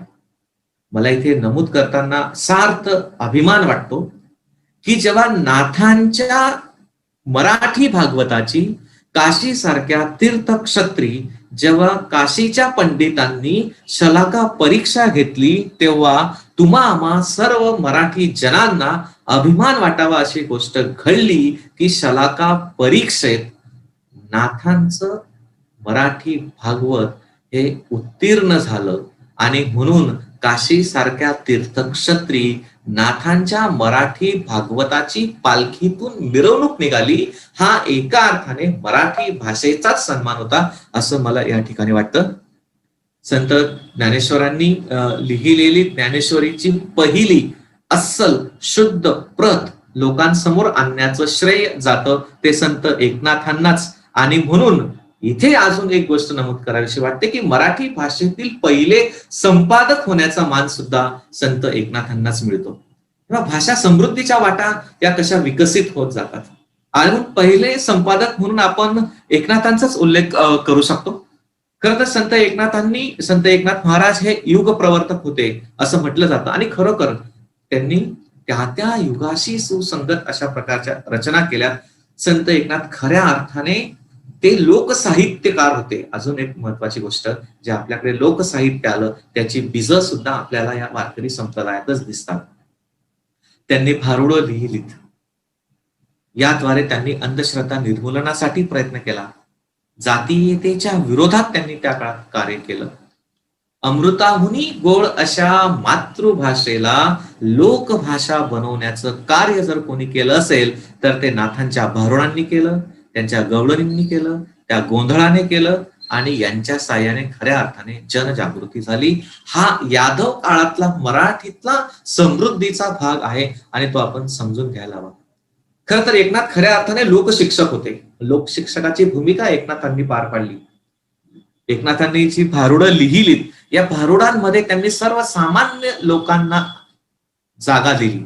अगदी मोडके से घर तुटके से छप्पर, देवाला देवघर नाही, असला दादला नको ग बाई, असला दादला नको ग बाई, यासारख्या भारुडातून संत एकनाथांनी खऱ्या अर्थाने लोकांना शिक्षित सुसंस्कृत करण्याचा प्रयत्न केला. त्यांनी लिहिलेल्या रूपकात्मक अभंगातून खऱ्या अर्थाने मराठी भाषा समृद्ध करण्याचाही प्रयत्न केला.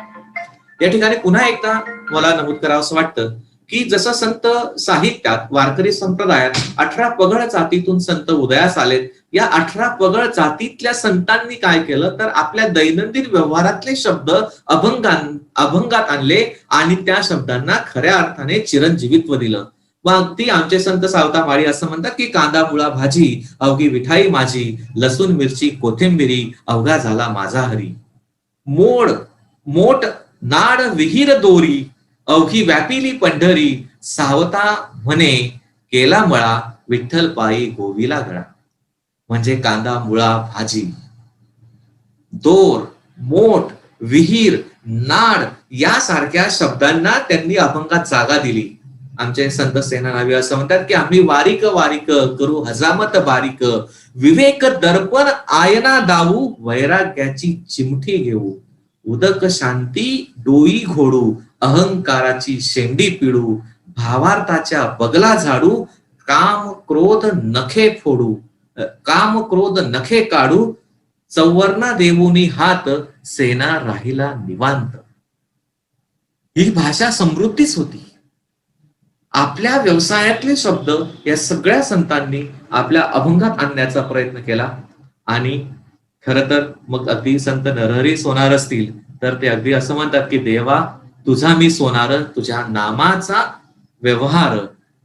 अशा प्रकारे या सगळ्याच अगदी 18 पगड जातीतून आलेल्या संतांनी मराठी भाषेला समृद्ध करण्याचा प्रयत्न केला. हा वारकरी संप्रदायाचा जो कालखंड आपण म्हणतो त्याचा कळस म्हणजे संत तुकाराम महाराज. तुकाराम महाराजांच्या बाबतीत आम्ही नेहमीच असं म्हणतो की तुकारामांचे अभंग म्हणजे तुकारामांनी खऱ्या अर्थांना अभंगांना चिरंजीवित्व दिलं असं म्हटलं तरी अतिशयोक्ती होणार नाही. त्यांनी अगदी वास्तव, निर्भीड आणि वेळ प्रसंगी समाजातल्या दांभिकतेवर बोट ठेवणारे अभंग त्यांनी लिहिलेत. त्यांच्या भाषेत संस्कृत प्रचुरता, अलंकारिकता नसली तरी वास्तवतेचा रोखठोकपणा होता. अभंग म्हटला म्हणजे फक्त तुकाराम महाराजांचाच एवढी लोकप्रियता या कालखंडात संत तुकाराम महाराजांना मिळाली आणि संत तुकारामांचे अभंग घराघरात पोहोचलेत. अजून एक गोष्ट इथे नमूद करावीशी वाटते की जसं संत नामदेवांनी कीर्तनाचा पाया घातला असं आपण म्हणतो, तसं आजही जे वारकरी पंढरपूरला जातात आणि जी वारी निघते, या वारीचा मुक्काम जिथे असतो त्या मुक्कामाच्या ठिकाणी रात्री जे कीर्तन केलं जातं त्या कीर्तनाची परंपरा संत तुकाराम महाराजांनी निर्माण केली. एकदा संत तुकाराम महाराज आणि वारकरी वारीला जात असताना रात्री एका ठिकाणी मुक्कामाला थांबले आणि अचानक पावसाला सुरुवात झाली. कुठे जावं काही कळत नव्हतं. समोर एक दर्गा होता आणि पावसापासून स्वतःचं संरक्षण होण्यासाठी हे सगळेच वारकरी आणि संत तुकाराम महाराज त्या दर्ग्याच्या जवळ गेलेत. दर्ग्यात असलेला व्यक्ती कदाचित सहिष्णुपणा म्हणा किंवा मोठा समूह होता म्हणून भीतीपोटी म्हणा त्यांनी त्या दर्ग्यात त्या सगळ्या वारकऱ्यांना जागा दिली. खरं तर पावसापासून वारकऱ्यांचं संरक्षण होत होतं. रात्री कीर्तनाची वेळ आली. वारकरी संत तुकोबारायांना असं म्हणालेत की आपण तर आता या दर्ग्यात आहोत, कीर्तन करायचंय, कीर्तन कसं करायचं? संत तुकाराम महाराज म्हणाल की होईल, कीर्तन होईल. कीर्तनाला सुरुवात झाली आणि अगदी उत्स्फूर्तपणे सहज आमचे संत तुकोबाराय असं म्हणाले, अल्ला देवे अल्ला खिलावे, अल्ला देवे अल्ला दिलावे, अल्ला दारू अल्ला खिलावे, अल्ला बिगर नहीं कोई, अल्ला बिगर नहीं कोय, अल्ला करे सोही होय. आणि उत्स्फूर्तपणे अगदी वातावरणच बदललं. म्हणजे काय? देव परमेश्वर हा एक आहे हे खरं तर त्यांना बिंबवायचंच होतं. परंतु वारीत मात्र रोज रात्री कीर्तन होईल ही परंपराही त्यांनी अखंडित ठेवण्याचा प्रयत्न केला. तुकारामांच्या गाथेचा जर आपण विचार केला तर तुकारामांच्या गाथेत अभंग क्रमांक 3933, 34, 35, 36, 37, 38 आणि 39 हे जर अभंग आपण बघितलं तर ते हिंदी भाषेत येतात आणि याच्यात पंजाबी भाषेतील शब्दांचा सुद्धा आपल्याला भरणा दिसतो.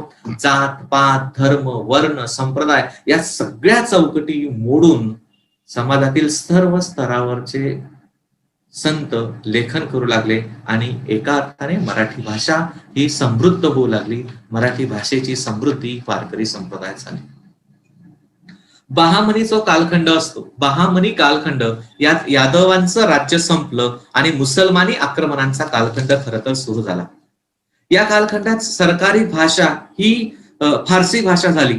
त्याच्यामुळे यथा राजा तथा प्रजा असं आपण म्हणतो आणि आपल्याकडे फारसी शब्दांचा भरणा अधिक व्हायला लागला. आसमानी आणि सुलतानी संकटांसोबत आम्ही लढत होतो, परंतु आमच्यावर या कालखंडात भाषिक आक्रमणही झालं, हे देखील तेवढंच महत्वाचं आहे. समर्थांनी या कालखंडात महाराष्ट्राला जाग करण्याचा प्रयत्न केला, महाराष्ट्राला धर्माचा अधिष्ठान देण्याचा प्रयत्न केला. स्वधर्मासाठी, स्वजातीसाठी, स्वसमाजासाठी त्यांनी जगावं, झगडावं म्हणून समाजात स्फुल्लिंग पेटवण्याचा, चेतवण्याचा या कालखंडात प्रयत्न झाला. संत ज्ञानेश्वरांपासून सर्व संतांनी ही जी परंपरा निर्माण केली, या परंपरेत पुढेच कदाचित या कालखंडात मुसलमानी आक्रमण झालं तरी सुद्धा आपण स्वतःला टिकवून ठेवू शकलो. या कालखंडातच साधारणतः आपल्याकडे असंख्य फारसी, उर्दू आणि अरबी शब्द आलेत. म्हणून जर विचार केला तर एक गोष्ट अशी लक्षात येते की याच कालखंडात आपल्याकडे खाना, सामान, हकीकत, अब्रू, पोशाख, सौदा, कामगार, गुन्हेगार, कर्ज, कमान, कारागीर, कमर, किनारा, खर्च, जंगल, जहागीर, जिगर, जमीन, दुकान, दोस्त, नमुना, तराजू, तीर, नाम यासारखे शब्द आलेत आणि हे आपल्यावर झालेलं भाषिक आक्रमण होतं असं मला वाटतं. याच कालखंडात आपल्याकडे सही हाही फारसी परभाषेतून आलेला शब्द आहे. मग सही असेल, चादर असेल, शिपाई असेल, मैदान, दौरा, नकाशा, मिळकत यासारखे फारसी शब्द आपण मराठीत ते आलेत आणि आज कितीतरी फारसी, उर्दू, अरबी आणि इंग्रजी शब्दांचा भरणा आपल्याला आपल्या मराठी भाषेत दिसतो. खरं तर हे सर्व शब्द व्यवहारापुरते, शासकीय व्यवहारापुरते मर्यादित राहिलेत असं मला वाटत नाही, कारण हे सगळेच शब्द, या सगळ्या शब्दांनी लोकजीवन व्यापून टाकलं. यानंतर शिवछत्रपती शिवरायांचा कालखंड सुरू होतो. शिवरायांच्या कालखंडात छत्रपती शिवरायांनी रघुनाथ पंडितांना राज्य व्यवहार कोश बनवताना सक्त ताकीद दिली की राज्य व्यवहार कोशात संस्कृत आणि मराठी शब्दांचाच वापर करावा. या कालखंडात पुन्हा जी आमच्या मराठी भाषेला घरघर लागली होती, तिची जी पडझड होत होती, तिला पुन्हा डागडुजी करण्याचं काम या कालखंडात होताना दिसतं. याच कालखंडात मराठी भाषेला पुन्हा राजभाषेचा दर्जा मिळाला आणि तिला लोकमान्यताही मिळाली. याच कालखंडात जगद्गुरु तुकोबाराय असतील, समर्थ रामदास स्वामी असतील, यांनीही या काळात मराठीच्या समृद्धीसाठी आणि मराठीला लोकमान्यता मिळवून देण्यासाठी प्रयत्न केला. खरं तर या कालखंडात साधी, सोपी, सरळ, सुबोध अशी भाषा ही मराठी, ती लोकोद्धाराची भाषा होती आणि साधूंनी, संतांनी आणि अगदी संत तुकोबारायांनी ती सहज म्हटली. म्हणून संत तुकोबाराय असं म्हणतात की अंतरीचे धावे स्वभावे बाहेरी, या उक्तीतून ही मराठी भाषा उत्स्फूर्तपणे बाहेर आली. परंतु रामदासांनंतर, समर्थांनंतर मात्र पुढचा कालखंड हा पूर्णतः बदललेला आपल्याला दिसतो. या पुढच्या कालखंडाचा जर आपण विचार केला तर या कालखंडात आपल्याला पेशवाई सुरू होताना दिसते आणि पेशवाईत पुन्हा एकदा नव मराठी साहित्य जन्माला येतं. इथेच आपल्याला लावणी आणि पोवाड्याचा जन्म झाला. इथेच आम्हाला रसांचाही परिचय झाला.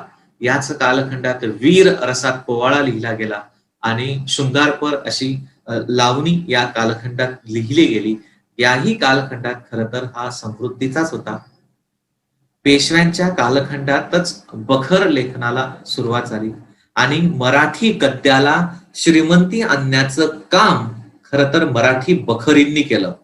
मराठी बखरींचा जर आपण विचार केला तर मैकावतीची बखर, राक्षस तागडीची बखर, शाली महानाची बखर, शिवछत्रपतींचं चरित्र, 19 कलमी बखर, पानिपतची बखर, अशा असंख्य बखरी, जवळपास या कालखंडात 140 बखरींचा उल्लेख झाला किंवा 140 बखरी लिहिल्या गेल्या. याच कालखंडात काही नवीन शब्द प्रयोगी आलेत, काही वाक्प्रचार आलेत, काही म्हणी आलेत. पुन्हा हे यांनी मराठी साहित्य समृद्ध झालं. हे कोणा एका कालखंडात आलं नाही. म्हणजे बांगडी फुटणं हा मराठीतला जो वाक्प्रचार आला तो खऱ्या अर्थाने पानिपतच्या युद्धावरून आला. कारण पानिपतच्या युद्धात मराठ्यांच्या प्रत्येक घरातला माणूस मारला गेला, प्रत्येक घरातल्या स्त्रीला वैधव्य आलं आणि म्हणून तिथून बांगडी फुटणं हा वाक्प्रचारही रूढ झाला. म्हणजे म्हणी असतील, वाक्प्रचार असतील, हेही त्या त्या काळाप्रमाणे मराठी भाषेला समृद्ध करण्याचा प्रयत्न करत होते. मराठीत गद्यात बखर लेखन झालं. ऐतिहासिक वृत्त कथन ही बखरीची प्रेरणा होती, त्यातून बखर निर्माण झाल्यात. खरं तर मराठीत बखर हा प्रकार मुसलमानांच्या तवारिया यावरून निर्माण झाला असं जरी आपण वरवर म्हणत असलो, पण तसं नाहीये. मूळ बखरीचं संस्कृताच आपल्याला सापडतं. म्हणून बखरी संस्कृतातूनच आलेली आहे असं म्हटलं तरी ती अतिशयोक्ती होणार नाही. भाषा अभ्यासकांनी याला दुजोरा देखील दिलेला आहे. खरं तर याच कालखंडात शाहिरी वाङ्मयाचा जन्म झाला आणि शाहिरी वाङ्मय हे समाजभिमुख वाङ्मय होतं. शाहिरी वाङ्मयाचं स्फूर्तिस्थानच लोकजीवन होतं. शाहिरांनी लोकजीवनाला आपल्या काव्यात आधार दिला. मराठी काव्य पुन्हा इथे समृद्ध होताना दिसतं. मराठी काव्याला समृद्धी आणण्याचं काम या शाहिरी वाङ्मयांनी केलं. जसं याच कालखंडात संत, पंत आणि तंत म्हणजे हा पंडिती कवींचाही कालखंड होता. पंडिती कवितांनी मराठी भाषेला समृद्ध करण्याचा प्रयत्न केला. संत आणि पंतांपेक्षा जे तंत म्हणजे शाहिरी वाङ्मयातले शाहीर होते, त्यांची वृत्ती, प्रवृत्ती आणि प्रेरणा मात्र वेगळी होती. लोकजीवनातील विविध प्रसंग, मग अगदी जीवावर उदार होऊन पराक्रम गाजवणारे आपले वीर योद्धे पुरुष असतील, रूप सौंदर्य, रूप ऐवना असतील, या सारख्यांना लावणीतनं आपल्याला जागा मिळताना दिसते. रंगेलपणा असेल त्याचा प्रत्यय आपल्याला इथे येताना दिसतो. आणि या सगळ्यांचा परिपाक म्हणजे शाहिरी वाङ्मय आहे. शाहिरांच्या वाङ्मयाचं एक पुन्हा वेगळं वैशिष्ट्य असं सांगता येईल की शाहिरी वाङ्मयात विरक्ती नसून, तिथे विरक्ती नाहीये, तिथे प्रवृत्ती आहे, तिथे आसक्ती आहे, तिथे भौतिक जीवनाची लालसा आहे, तिथे भक्ती नाही. हेही या शाहिरी वाङ्मयाचं वेगळेपण, भाषिक वेगळेपण आपल्याला सांगता येईल. आणि म्हणून या सगळ्या मराठी भाषेच्या समृद्धीच्या परंपरा सांगत असताना शाहिरी वाङ्मयाचा जो उल्लेख केला जातो तो म्हणजे शाहिरांची कविता म्हणजे मराठ्यांची खरी गाणी असं म्हटलं जातं. मराठ्यांचा काव्यमय इतिहास जर बघायचा असेल तर तो आपल्याला शाहिरी वाङ्मयात दिसतो. आणि शाहिरी वाङ्मय हे समृद्ध झालं. याच कालखंडात लावणी हा काव्य प्रकार आला. लावणी हा शुद्ध मराठी काव्य प्रकार आहे. लावणी ही प्राकृतातून उत्क्रांत झालेली आहे. लावणी हा शब्द संत ज्ञानेश्वरांनी ज्ञानेश्वरीच्या 16व्या अध्यायात वापरलेला आहे. त्याच्यामुळे लावणीला शुद्ध मराठीचं रूप आहे. शाहीर अनंत फंदे असतील, शाहीर परशुराम असतील, शाहीर रामजोशी असतील, शाहीर प्रभाकर असतील, शाहीर सगनभाऊ असतील, शाहीर होनाजी बाळा असतील, यांनी मराठी वाङ्मयातलं शाहिरी वाङ्मय समृद्ध केलं. प्राचीन महाराष्ट्राचं वाङ्मय वैभव आणि पुढे जर आपण विचार केला तर अर्वाचीन मराठी वाङ्मयाने मराठी भाषेचं पालन पोषण केलेलं आपल्याला दिसतं. हे सगळं खऱ्या अर्थाने आपल्याला इंग्रज कालखंडात होताना दिसतं. मराठी भाषेतील पुस्तकांचा मुद्रण प्रपंच जर आपण बघितला तर साधारणतः 1805 मध्ये कलकत्त्याजवळ एक श्रीरामपूर नावाचं गाव आहे आणि तिथे मराठी भाषेचं व्याकरण आणि सेंट मॅथ्यू ही 2 पुस्तकं पहिल्यांदा मुद्रित झाली. म्हणजे आता आपण साधारणतः 1818 नंतर इंग्रजांनी संपूर्ण भारतावर आपलं राज्य केलं आणि साहजिकच महाराष्ट्रावरही त्यांचं राज्य आलं. त्याच्यामुळे आता हा जो 1818 ते 1918 हा जो 100 वर्षांचा हा कालखंड आहे, हा अतिशय महत्वाचा कालखंड पुन्हा मराठी भाषेच्या दृष्टीने आहे. म्हणजे 1818 पर्यंत साधारणतः मुद्रणाला सुरुवात झाली होती. 1818 पर्यंत जवळपास आपल्याकडे मराठीत 10 पुस्तकं ही मुद्रित झालेली होती आणि 1818 मध्ये संपूर्ण पेशवाईचा अस्त झाला. संपूर्ण हिंदुस्थानात इंग्रजांनी आपली एक छत्री राजवट प्रस्थापित केली. इंग्रजांनी भारतात महाराष्ट्रात प्रवेश केला. व्यापार, धर्म प्रसार या उद्दिष्टांनी आलेले हे लोक आपली भाषा घेऊन आलेत आणि फक्त हे आपली भाषाच घेऊन आलेत का, तर भाषेसोबत त्यांची संस्कृतीही आपल्याकडे ते घेऊन आलेत. मुंबई प्रांताचा जो गव्हर्नर होता त्या काळातला माउंट स्टुअर्ट एल्फिस्टन, हा जो मुंबई प्रांताचा गव्हर्नर होता हा खूप धोरणी माणूस होता. म्हणजे अत्यंत दूरदृष्टी त्याला होती. त्याने काय केलं, त्याने मुंबई प्रांतात मराठी भाषेला आणि मराठी वाङ्मयाला मोठ्या प्रमाणात उत्तेजन देण्याचा प्रयत्न केला. त्याने इंग्रजी राजवटीत मराठीचं रूप पालटण्याचा प्रयत्न केला आणि महाराष्ट्रात पाश्चात्यांची सत्ता स्थापन होऊन पाश्चात्य संस्कृतीचं महाराष्ट्राच्या संस्कृतीवर जे आक्रमण झालं त्याला मात्र कोणीही थोपवू शकलं नाही किंवा आपल्याला ते थोपवून धरता येणार नव्हतं. साधारणतः असंच म्हटलं जातं की ज्याचं शस्त्र बलवत्तर, ज्याच्या हाती सत्ता, जशी त्याची संस्कृती येते. म्हणजे इंग्रज आले आणि इंग्रजी संस्कृती सुद्धा आपल्याकडे आली. इंग्रज आल्यानंतर साधारणतः आपल्या साहित्यात काय फारसा बदल झाला तो आपण बघूया. इंग्रजांचं भौतिक म्हणजे इंग्रजांचा भौतिकवाद, विज्ञानवाद, प्रगत पाश्चात्य त्यांची संस्कृती, ग्रंथ प्रामाण्यवाद आणि त्याच्यामुळे काय घडलं की ते विज्ञानवादी होते, प्रगत विचारांचे होते आणि यांच्या संस्कृतीपुढे आपल्या महाराष्ट्रातली सनातन, कर्मठ, दैववादी, संस्कृती पूजक, ग्रंथ प्रामाण्यवाद, शब्द प्रामाण्यवाद, रूढिमय या संस्कृतीचा टिकाव लागणं इतपत शक्य होतं हे आपल्यालाही कळतं. त्याच्यामुळे सांस्कृतिक जीवनात या कालखंडात खूप मोठ्या प्रमाणात बदल झाला. महाराष्ट्रातलं एक नवं सांस्कृतिक युग या कालखंडात निर्माण झालं असं मला वाटतं. हा मराठी साहित्य, संस्कृती यांच्यासाठी खूप मोठा स्थित्यंतराचा काळ होता. आतापर्यंत आम्हाला पाश्चात्यांचे संस्कार माहित नव्हते, पाश्चात्यांची संस्कृती माहित नव्हती, पाश्चात्यांचे विचार माहित नव्हते. आम्ही आमच्यातच होतो. पुन्हा आम्हाला एका नव्या अशा संस्कृतीची ओळख या कालखंडात झाली. अर्वाचीन महाराष्ट्राच्या वैभवाचा जर आपण विचार केला तर अव्वल इंग्रजी कालखंडापासून नियतकालिकांनी, वृत्तपत्रांनी अत्यंत समृद्ध असं मराठी साहित्य केलेलं आपल्याला दिसतं. दर्पण असेल त्या कालखंडातलं, मुंबई अखबार असेल, प्रभाकर, काळ, संदेश आणि यासारख्या अनेक वृत्तपत्रांची सुरुवात याच कालखंडात झाली.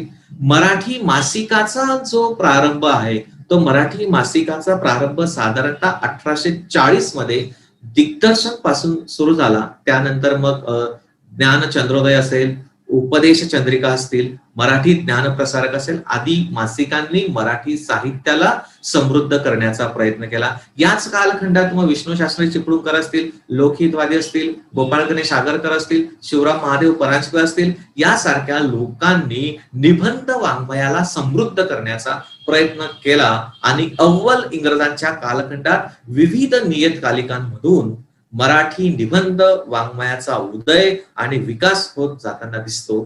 खरं तर याच कालखंडात ख्रिस्ती मिशनऱ्यांनी सुद्धा मराठी भाषेत लेखनाचा प्रयत्न केलेला दिसतो.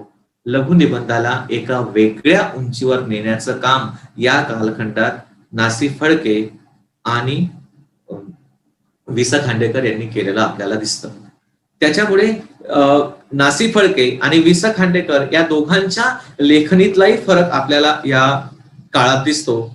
कलेसाठी साहित्य हे लेखन तत्व असलेले नासी फडके आणि खांडेकरांच्या लेखणीवर मात्र साहित्यातून जीवन आणि जीवनातून साहित्य हे त्यांच्या लेखनाचं वैशिष्ट्य आपल्याला जाणवतं. इसवी सन 1925 पर्यंत मराठी वाङ्मयात लघुनिबंध, ललित, ललित निबंध या वाङ्मय प्रकारांचा उदय झाला. मग याच कालखंडात पुन्हा काही नावं घ्यावीशी वाटतात की ज्यांनी मराठी निबंध वाङ्मयाला समृद्ध केलं. मग याच्यात दुर्गा भागवत असतील, सरोजिनी वैद्य असतील, व्यंकटेश माडगुळकर असतील, विवा शिरवाडकर असतील, अनिल अवचट असतील, माधव अवचल असतील, डॉक्टर आनंद यादव असतील, अनंतराव पाटील असतील, बाबा आढाव असतील, प्र.ई. सोनकांबळे आदी मान्यवर लेखकांनी या वाङ्मयात विविधांगी लेखन करण्याचा प्रयत्न केलेला दिसतो. म्हणजे या कालखंडात मराठी निबंध, लघुनिबंध ही समृद्ध झालेलेच दिसतात.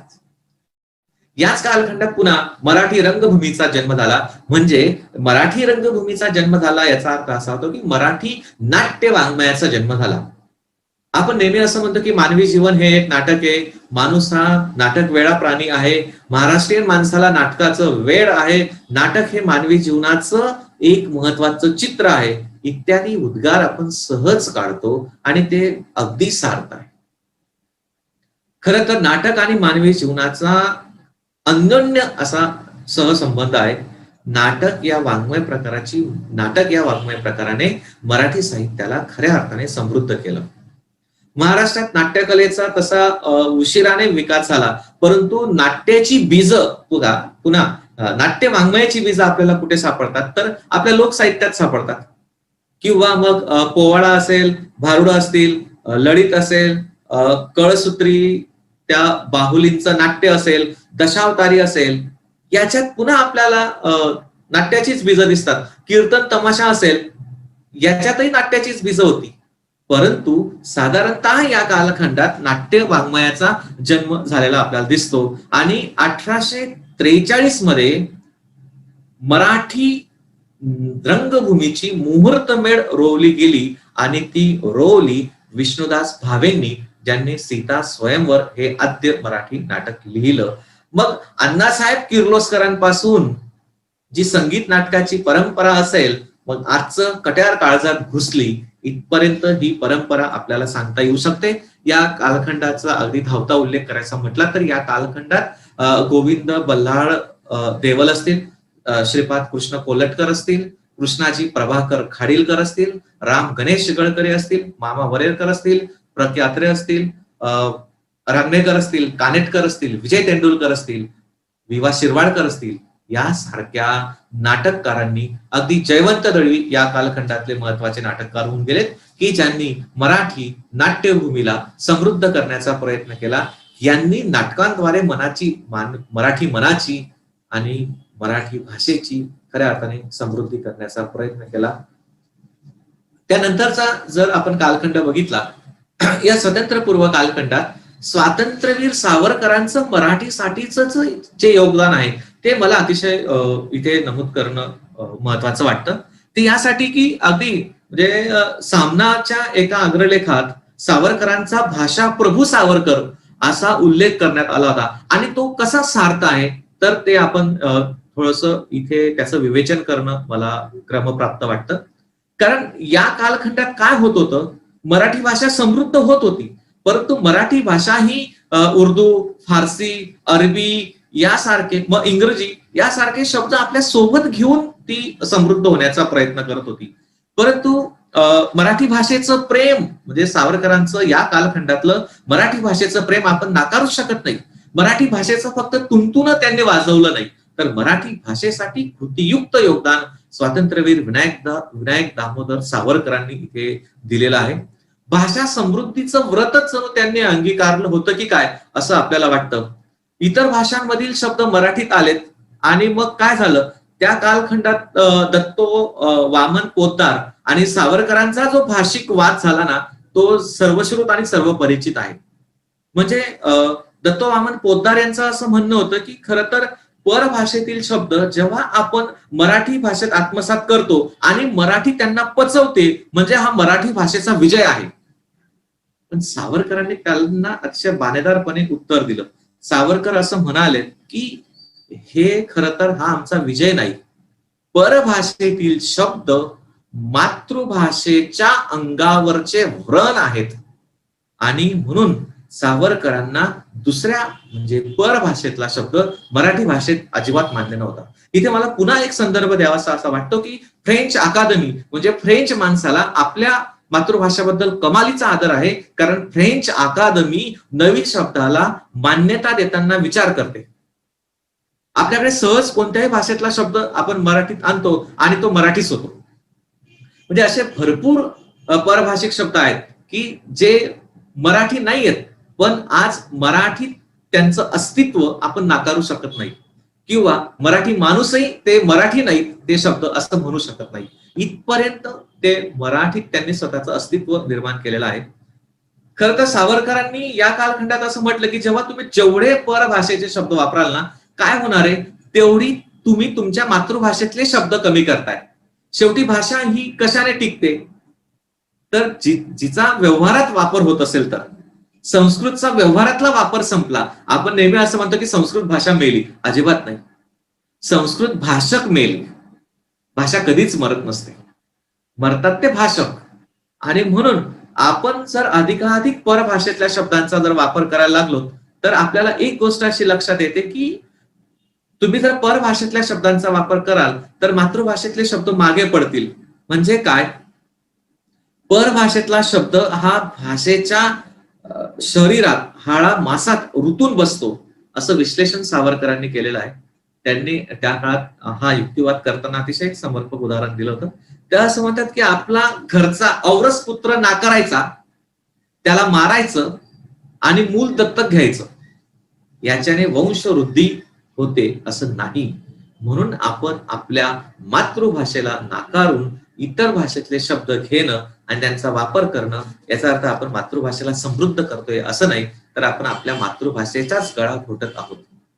त्यामुळे आज असे असंख्य शब्द आज नाहीसे होताना दिसत आहेत. म्हणजे बाबा असेल, आत्या असेल, हे शब्द आता कालोखात नष्ट होताना दिसत आहेत. खरं तर त्यांना पर शब्दांना मराठी प्रतिशब्द त्यांनी अनेक पर शब्दांना सावरकरांनी मराठी प्रतिशब्द सुचवलेत. कदाचित ते क्लिष्ट असतील, दैनंदिन व्यवहारात ते बोलणं शक्य होत नाही. म्हणून सावरकरांनी मराठी भाषेला जे शब्द दिलेत कदाचित ते त्यांची वाढ झाली नाही, समृद्धी झाली नाही. खरं तर दिनांक, क्रमांक, बोलपट, मध्यांतर, उपस्थिती, महापौर, नगरपालिका, महानगरपालिका, हुतात्मा, दूरदर्शन, दूरध्वनी, प्राध्यापक, नेतृत्व, वेशभूषा, दिग्दर्शन, चित्रपट, महानगरपालिका, नगरपालिका, पर्यवेक्षक, स्तंभ, नभोवाणी, संचलन, वेतन, नेतृत्व, क्रीडांगण यासारखे जवळपास 140 पेक्षा अधिक शब्द स्वातंत्र्यवीर सावरकरांनी मराठी भाषेला दिले. त्यांनी फक्त मराठी समृद्धीसाठी प्रयत्न केला का, तर नाही. मराठीतलं उत्तमोत्तम साहित्य लेखनाचाही मान सावरकरांना दिला जातो. अंदमानाच्या भिंतींवर काट्या कुट्यांनी अमर महाकाव्य लिहिणारा खरं तर हा जगातला एकमेव महाकवी असायला हवा असं मला वाटतं. सावरकरांच्या लेखनात शब्द लालित्य होतं, त्याच्या लेखनात भावनेचा उत्कटपणा होता, विलक्षण मार्दवपणा होता. ही सावरकरांच्या काव्याची वैशिष्ट्य होऊ शकतात.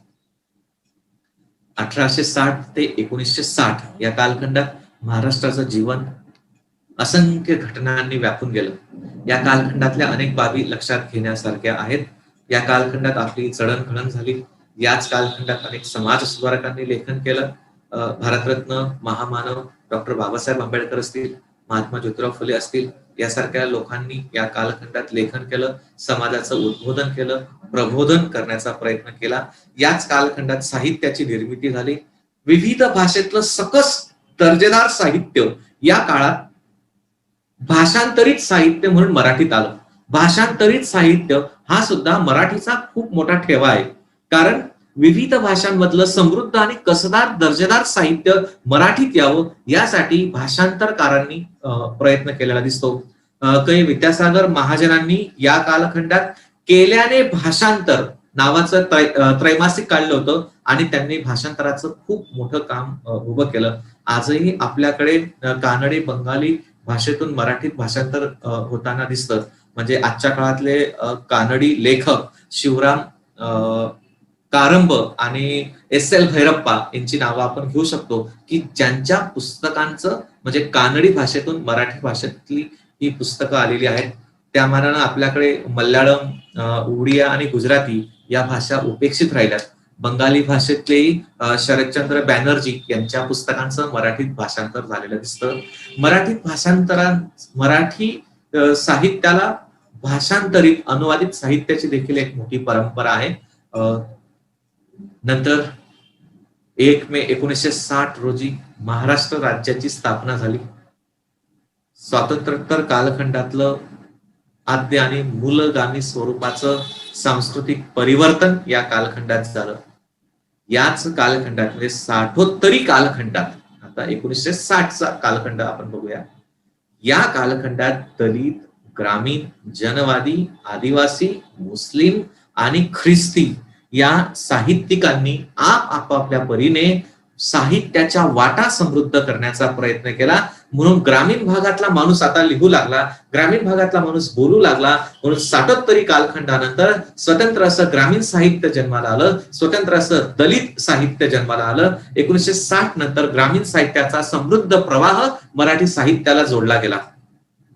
यात शंकर पाटील असतील, दमा मिरासदार असतील, ग.ल. ठोबळ असतील, डॉक्टर आनंद यादव असतील, नादू महानोर असतील, बहिणाबाई चौधरी असतील, सोपानदेव चौधरी असतील, विठ्ठल वाघ असतील, इंद्रजित भालेराव असतील आदी ग्रामीण साहित्यिकांनी ग्रामीण साहित्याला समृद्ध करण्याचा प्रयत्न केला. व्यंकटेश माडगुळकर, उद्धव शेळके, रा.र. बोराडे यांनीही ग्रामीण साहित्य समृद्ध केलं. त्यांचं ग्रामीण साहित्यातलं योगदान हे मराठी साहित्याच्या समृद्धीच्या वाटाच होत्या असं आपण म्हणू शकतो. याच कालखंडात दलित साहित्याची निर्मिती झाली.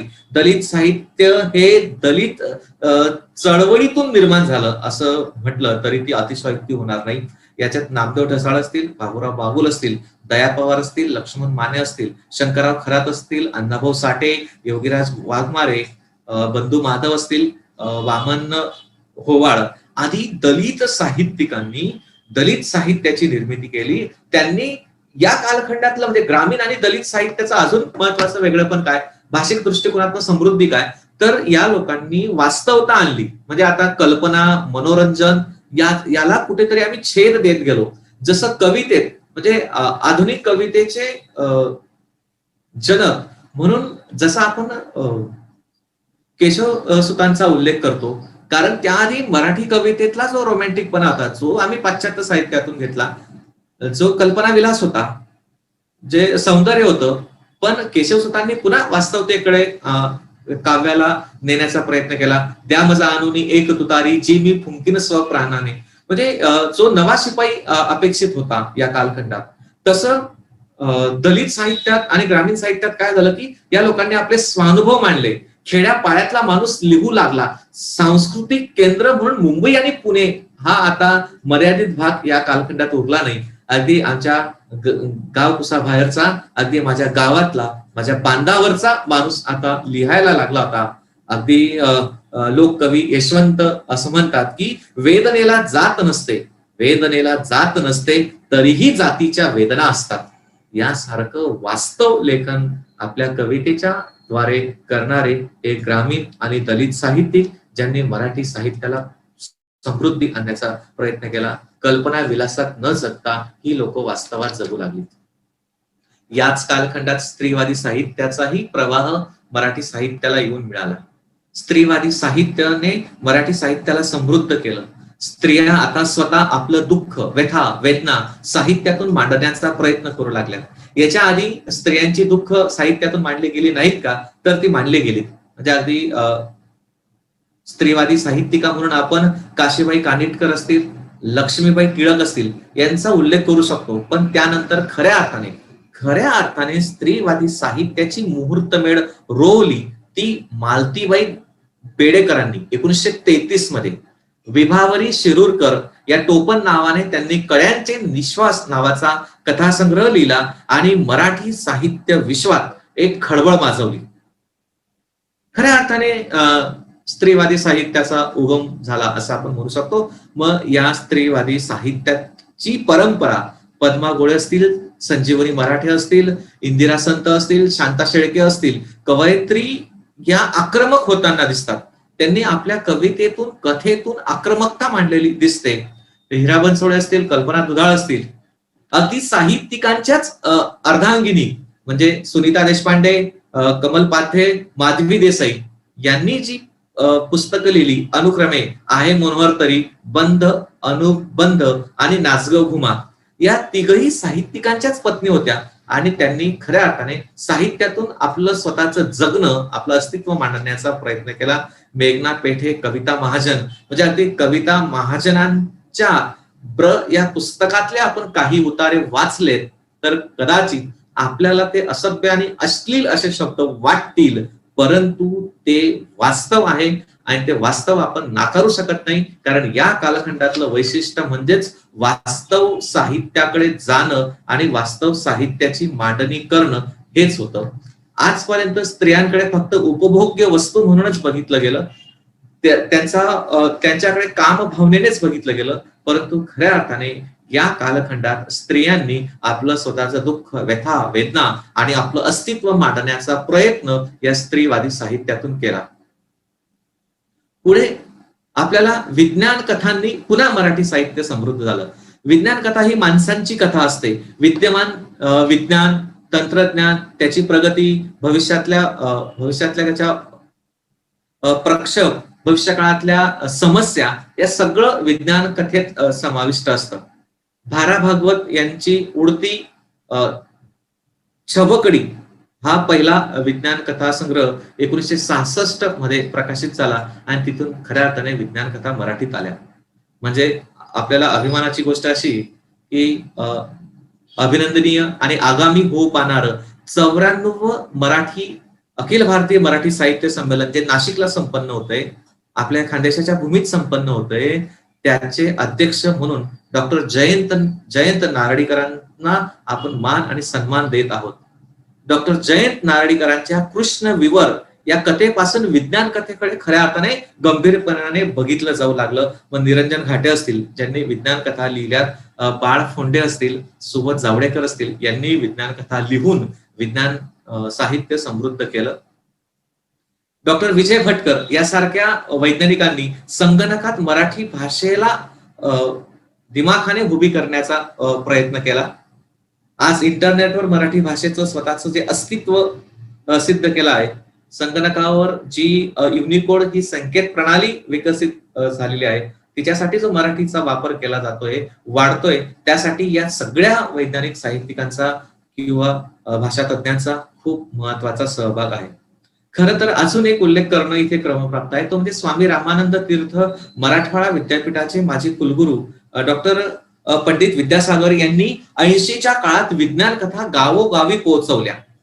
नुसत्या पोहोचवल्या नाहीत तर त्यांनी इंग्रजी शब्दालाही मराठी शब्द देण्याचा प्रयत्न केला. म्हणजे नॅनो टेक्नॉलॉजी हा शब्द जेव्हा आपल्याकडे आला तेव्हा त्याला अब्जांश तंत्रज्ञान हा मराठी शब्द देण्याचं काम डॉक्टर पंडित विद्यासागर यांनी केलं. म्हणजे या सगळ्याच विज्ञान लेखकांनी, वैज्ञानिकांनी मराठी भाषेला समृद्ध केलं. या लोकांनी ठरवून मराठीत लेखन केलं, हे खरं तर आमच्यासाठी अभिमानाची बाब आहे. आणि म्हणून 60 कालखंडानंतर खरं तर मराठी साहित्याचा चेहरा मोहराच बदलला गेला. आणि खरं भाषिक आक्रमण जे झालं ते म्हणजे 1990 नंतर. 1990 नंतरचा कालखंड म्हणजे खासगीकरणाचा, उदारीकरणाचा, जागतिकीकरणाचा आणि जगाचा चेहरा मोहरा या कालखंडाने बदलून टाकला. आणि त्याचा परिणाम हा महाराष्ट्राच्या मराठी भाषेवरही झाला. कारण आपण तंत्रज्ञानाची भाषा म्हणून इंग्रजी भाषा या कालखंडात शिकू लागलो. आपल्या प्रतिष्ठेची भाषा म्हणून आपण इंग्रजी भाषा या कालखंडात शिकू लागलो. खरं तर या इंग्रजी भाषेमुळे काय झालं, आपल्या मूल्य व्यवस्थेवर याचा खूप मोठा आघात झाला. इंग्रजीने आपल्या मूल्यांवर पहिले आघात केला. माणसा माणसातील संवाद, आत्मीयता, आस्था, मानवता या कालखंडात हिरावली गेली. सर्वत्र आत्मकेंद्री, स्वार्थांध, संवेदनशून्य मानसिकता आता बळावताना दिसते आणि याचा परिणाम मराठी साहित्यावर होताना दिसतो. मग मराठी पुन्हा तंत्रज्ञानाचे शब्द आता स्वीकारायला लागली. नवोदित कवी, लेखक सहज इंग्रजी शब्द मराठीत वापरतात, सहज तंत्रज्ञानाचा शब्द वापरतात, कारण ही सुद्धा मराठीच्या समृद्धीचीच वाट आहे. मोहन कुंभार सारखा तरुण तडफदार कवी आपल्या तंत्रज्ञानावर आधारित कविता लिहिताना असं म्हणतो की मी पडतोय बाहेर घामेजलेल्या चेहऱ्यानं, out out sign out, click होत नाही कर्सर, अडकला माऊस, होतोय मी हँग. याचा अर्थ काय करतो? आजचा कवी सहज तंत्रज्ञानातले शब्द मराठीत आणतो. अशा संगणकीय भाषेतून आजकाल कविता लेखन केले जाते. कविता त्याच्याने समृद्ध झालेली आहे असं मला वाटतं. आजचा काळ खरं तर खऱ्या अर्थाने मराठी भाषेचं जतन, संवर्धन करण्याचा काळ आहे. ही जी उज्ज्वल परंपरा आहे, अगदी थोडक्यात या प्रत्येक कालखंडाचा धावता उल्लेख करण्याचा प्रयत्न मी इथे केलेला होता. यात काही संदर्भ सुटलेही असतील, ते चुकलेही असतील, राहिले असतील, त्याबद्दल भाषा अभ्यासकांची, विचारवंतांची मी माफी मागतो. परंतु इंग्रजी भाषेचं जे आपण उदात्तीकरण केलं, जी स्पर्धा वाढली, म्हणजे यश या शब्दाभोवती पालक आणि विद्यार्थ्यांची मनं जी घिरट्या घालू लागली, तंत्रज्ञानाची भाषा इंग्रजी भाषा झाली, अर्थार्जनाची भाषा इंग्रजी झाली, आणि मग आम्ही मातृभाषेकडे दुर्लक्ष करायला लागलो आणि सर्वत्र इंग्रजीचा सुकाळ आपल्याला दिसतो. पण असं जरी असलं तरी आम्हाला कुठल्याही भाषेचा द्वेष करायचा नाहीये. आमचे कवी उद्धव कानडे असं म्हणतात की तुझी माझी भेट झाली इंद्रायणी काठी, तुझी माझी भेट झाली इंद्रायणी काठी, तू बोलतो इंग्रजी, मी बोलतो मराठी. इंग्रजीचे पंख लावू रोज नव्या शतकात जाऊ, इंग्रजीचे पंख लावू रोज नव्या शतकात जाऊ, मात्र न चुकता कपाळावर मराठीचा टिळा लावू. मराठी भाषेविषयी आपल्या प्रत्येकाच्या मनात आसक्ती असायला हवी, निरपेक्ष भक्ती असायला हवी, आणि शासनाने तिला सक्ती करायला हवी. तरच हा पंधरवडा साजरा केला याची सार्थकता किंवा तो सार्थकी लागेल असं मला या ठिकाणी वाटतं. तरच इचे पुत्र आम्ही इचे पांग फेडू, इला बसू वैभवाच्या शिरी, ही सार्थ उक्ती होऊ शकते. मित्र हो, उपयोगिता संपली की भाषा संपते. म्हणून आज भाषिक मूल्यमापन करताना काय होतंय की जगभरातल्या असंख्य भाषा आज विकिपीडियावर कार्यरत आहेत. विकिपीडिया हे अत्यंत लोकप्रिय असं संकेतस्थळ आहे. एखाद्या भाषेतील मजकूर, शब्दसंख्या आजकाल त्या भाषेची प्रतिष्ठा, मोठेपणा, त्या भाषेचं श्रेष्ठत्व ठरवण्याचे निकष होऊ पाहत आहेत. म्हणून जगभरातल्या सर्व मराठी जनांनी विकिपीडियावर किमान एक परिच्छेद तरी लेखन करायला हवं. विकिपीडियावर लिहूया, विकिपीडियावर लिहूया, मराठीचा विस्तार करूया, युनिकोड मराठी वापरूया, मराठीचा विकास साधूया, मराठीचा विकास साधूया. या प्रसंगी मला जिल्हा शिक्षण व प्रशिक्षण संस्था नंदुरबार, जिल्हा परिषद प्राथमिक व माध्यमिक शिक्षण विभाग यांनी बोलण्याची संधी दिली. त्याबद्दल मी सगळ्यांचं मनपूर्वक आभार मानतो. तसंच या कार्यक्रमाच्या यशस्वीतेसाठी जिल्हा शिक्षण व प्रशिक्षण संस्थेतले सर्व पदाधिकारी, सर्व कर्मचारी यांचेही मी मनपूर्वक आभार मानतो. आणि माझ्या बोलण्याच्या ओघात कुठला संदर्भ चुकला असेल, कालखंड चुकला असेल तर तो भाषा अभ्यासकांनी तो स्वीकारावा. शेवटी माझ्या अल्प मतीप्रमाणे मी मराठी भाषेची ही समृद्धी आणि तिच्या समृद्धीच्या वाटा आपल्यासमोर मांडण्याचा प्रयत्न केला. धन्यवाद.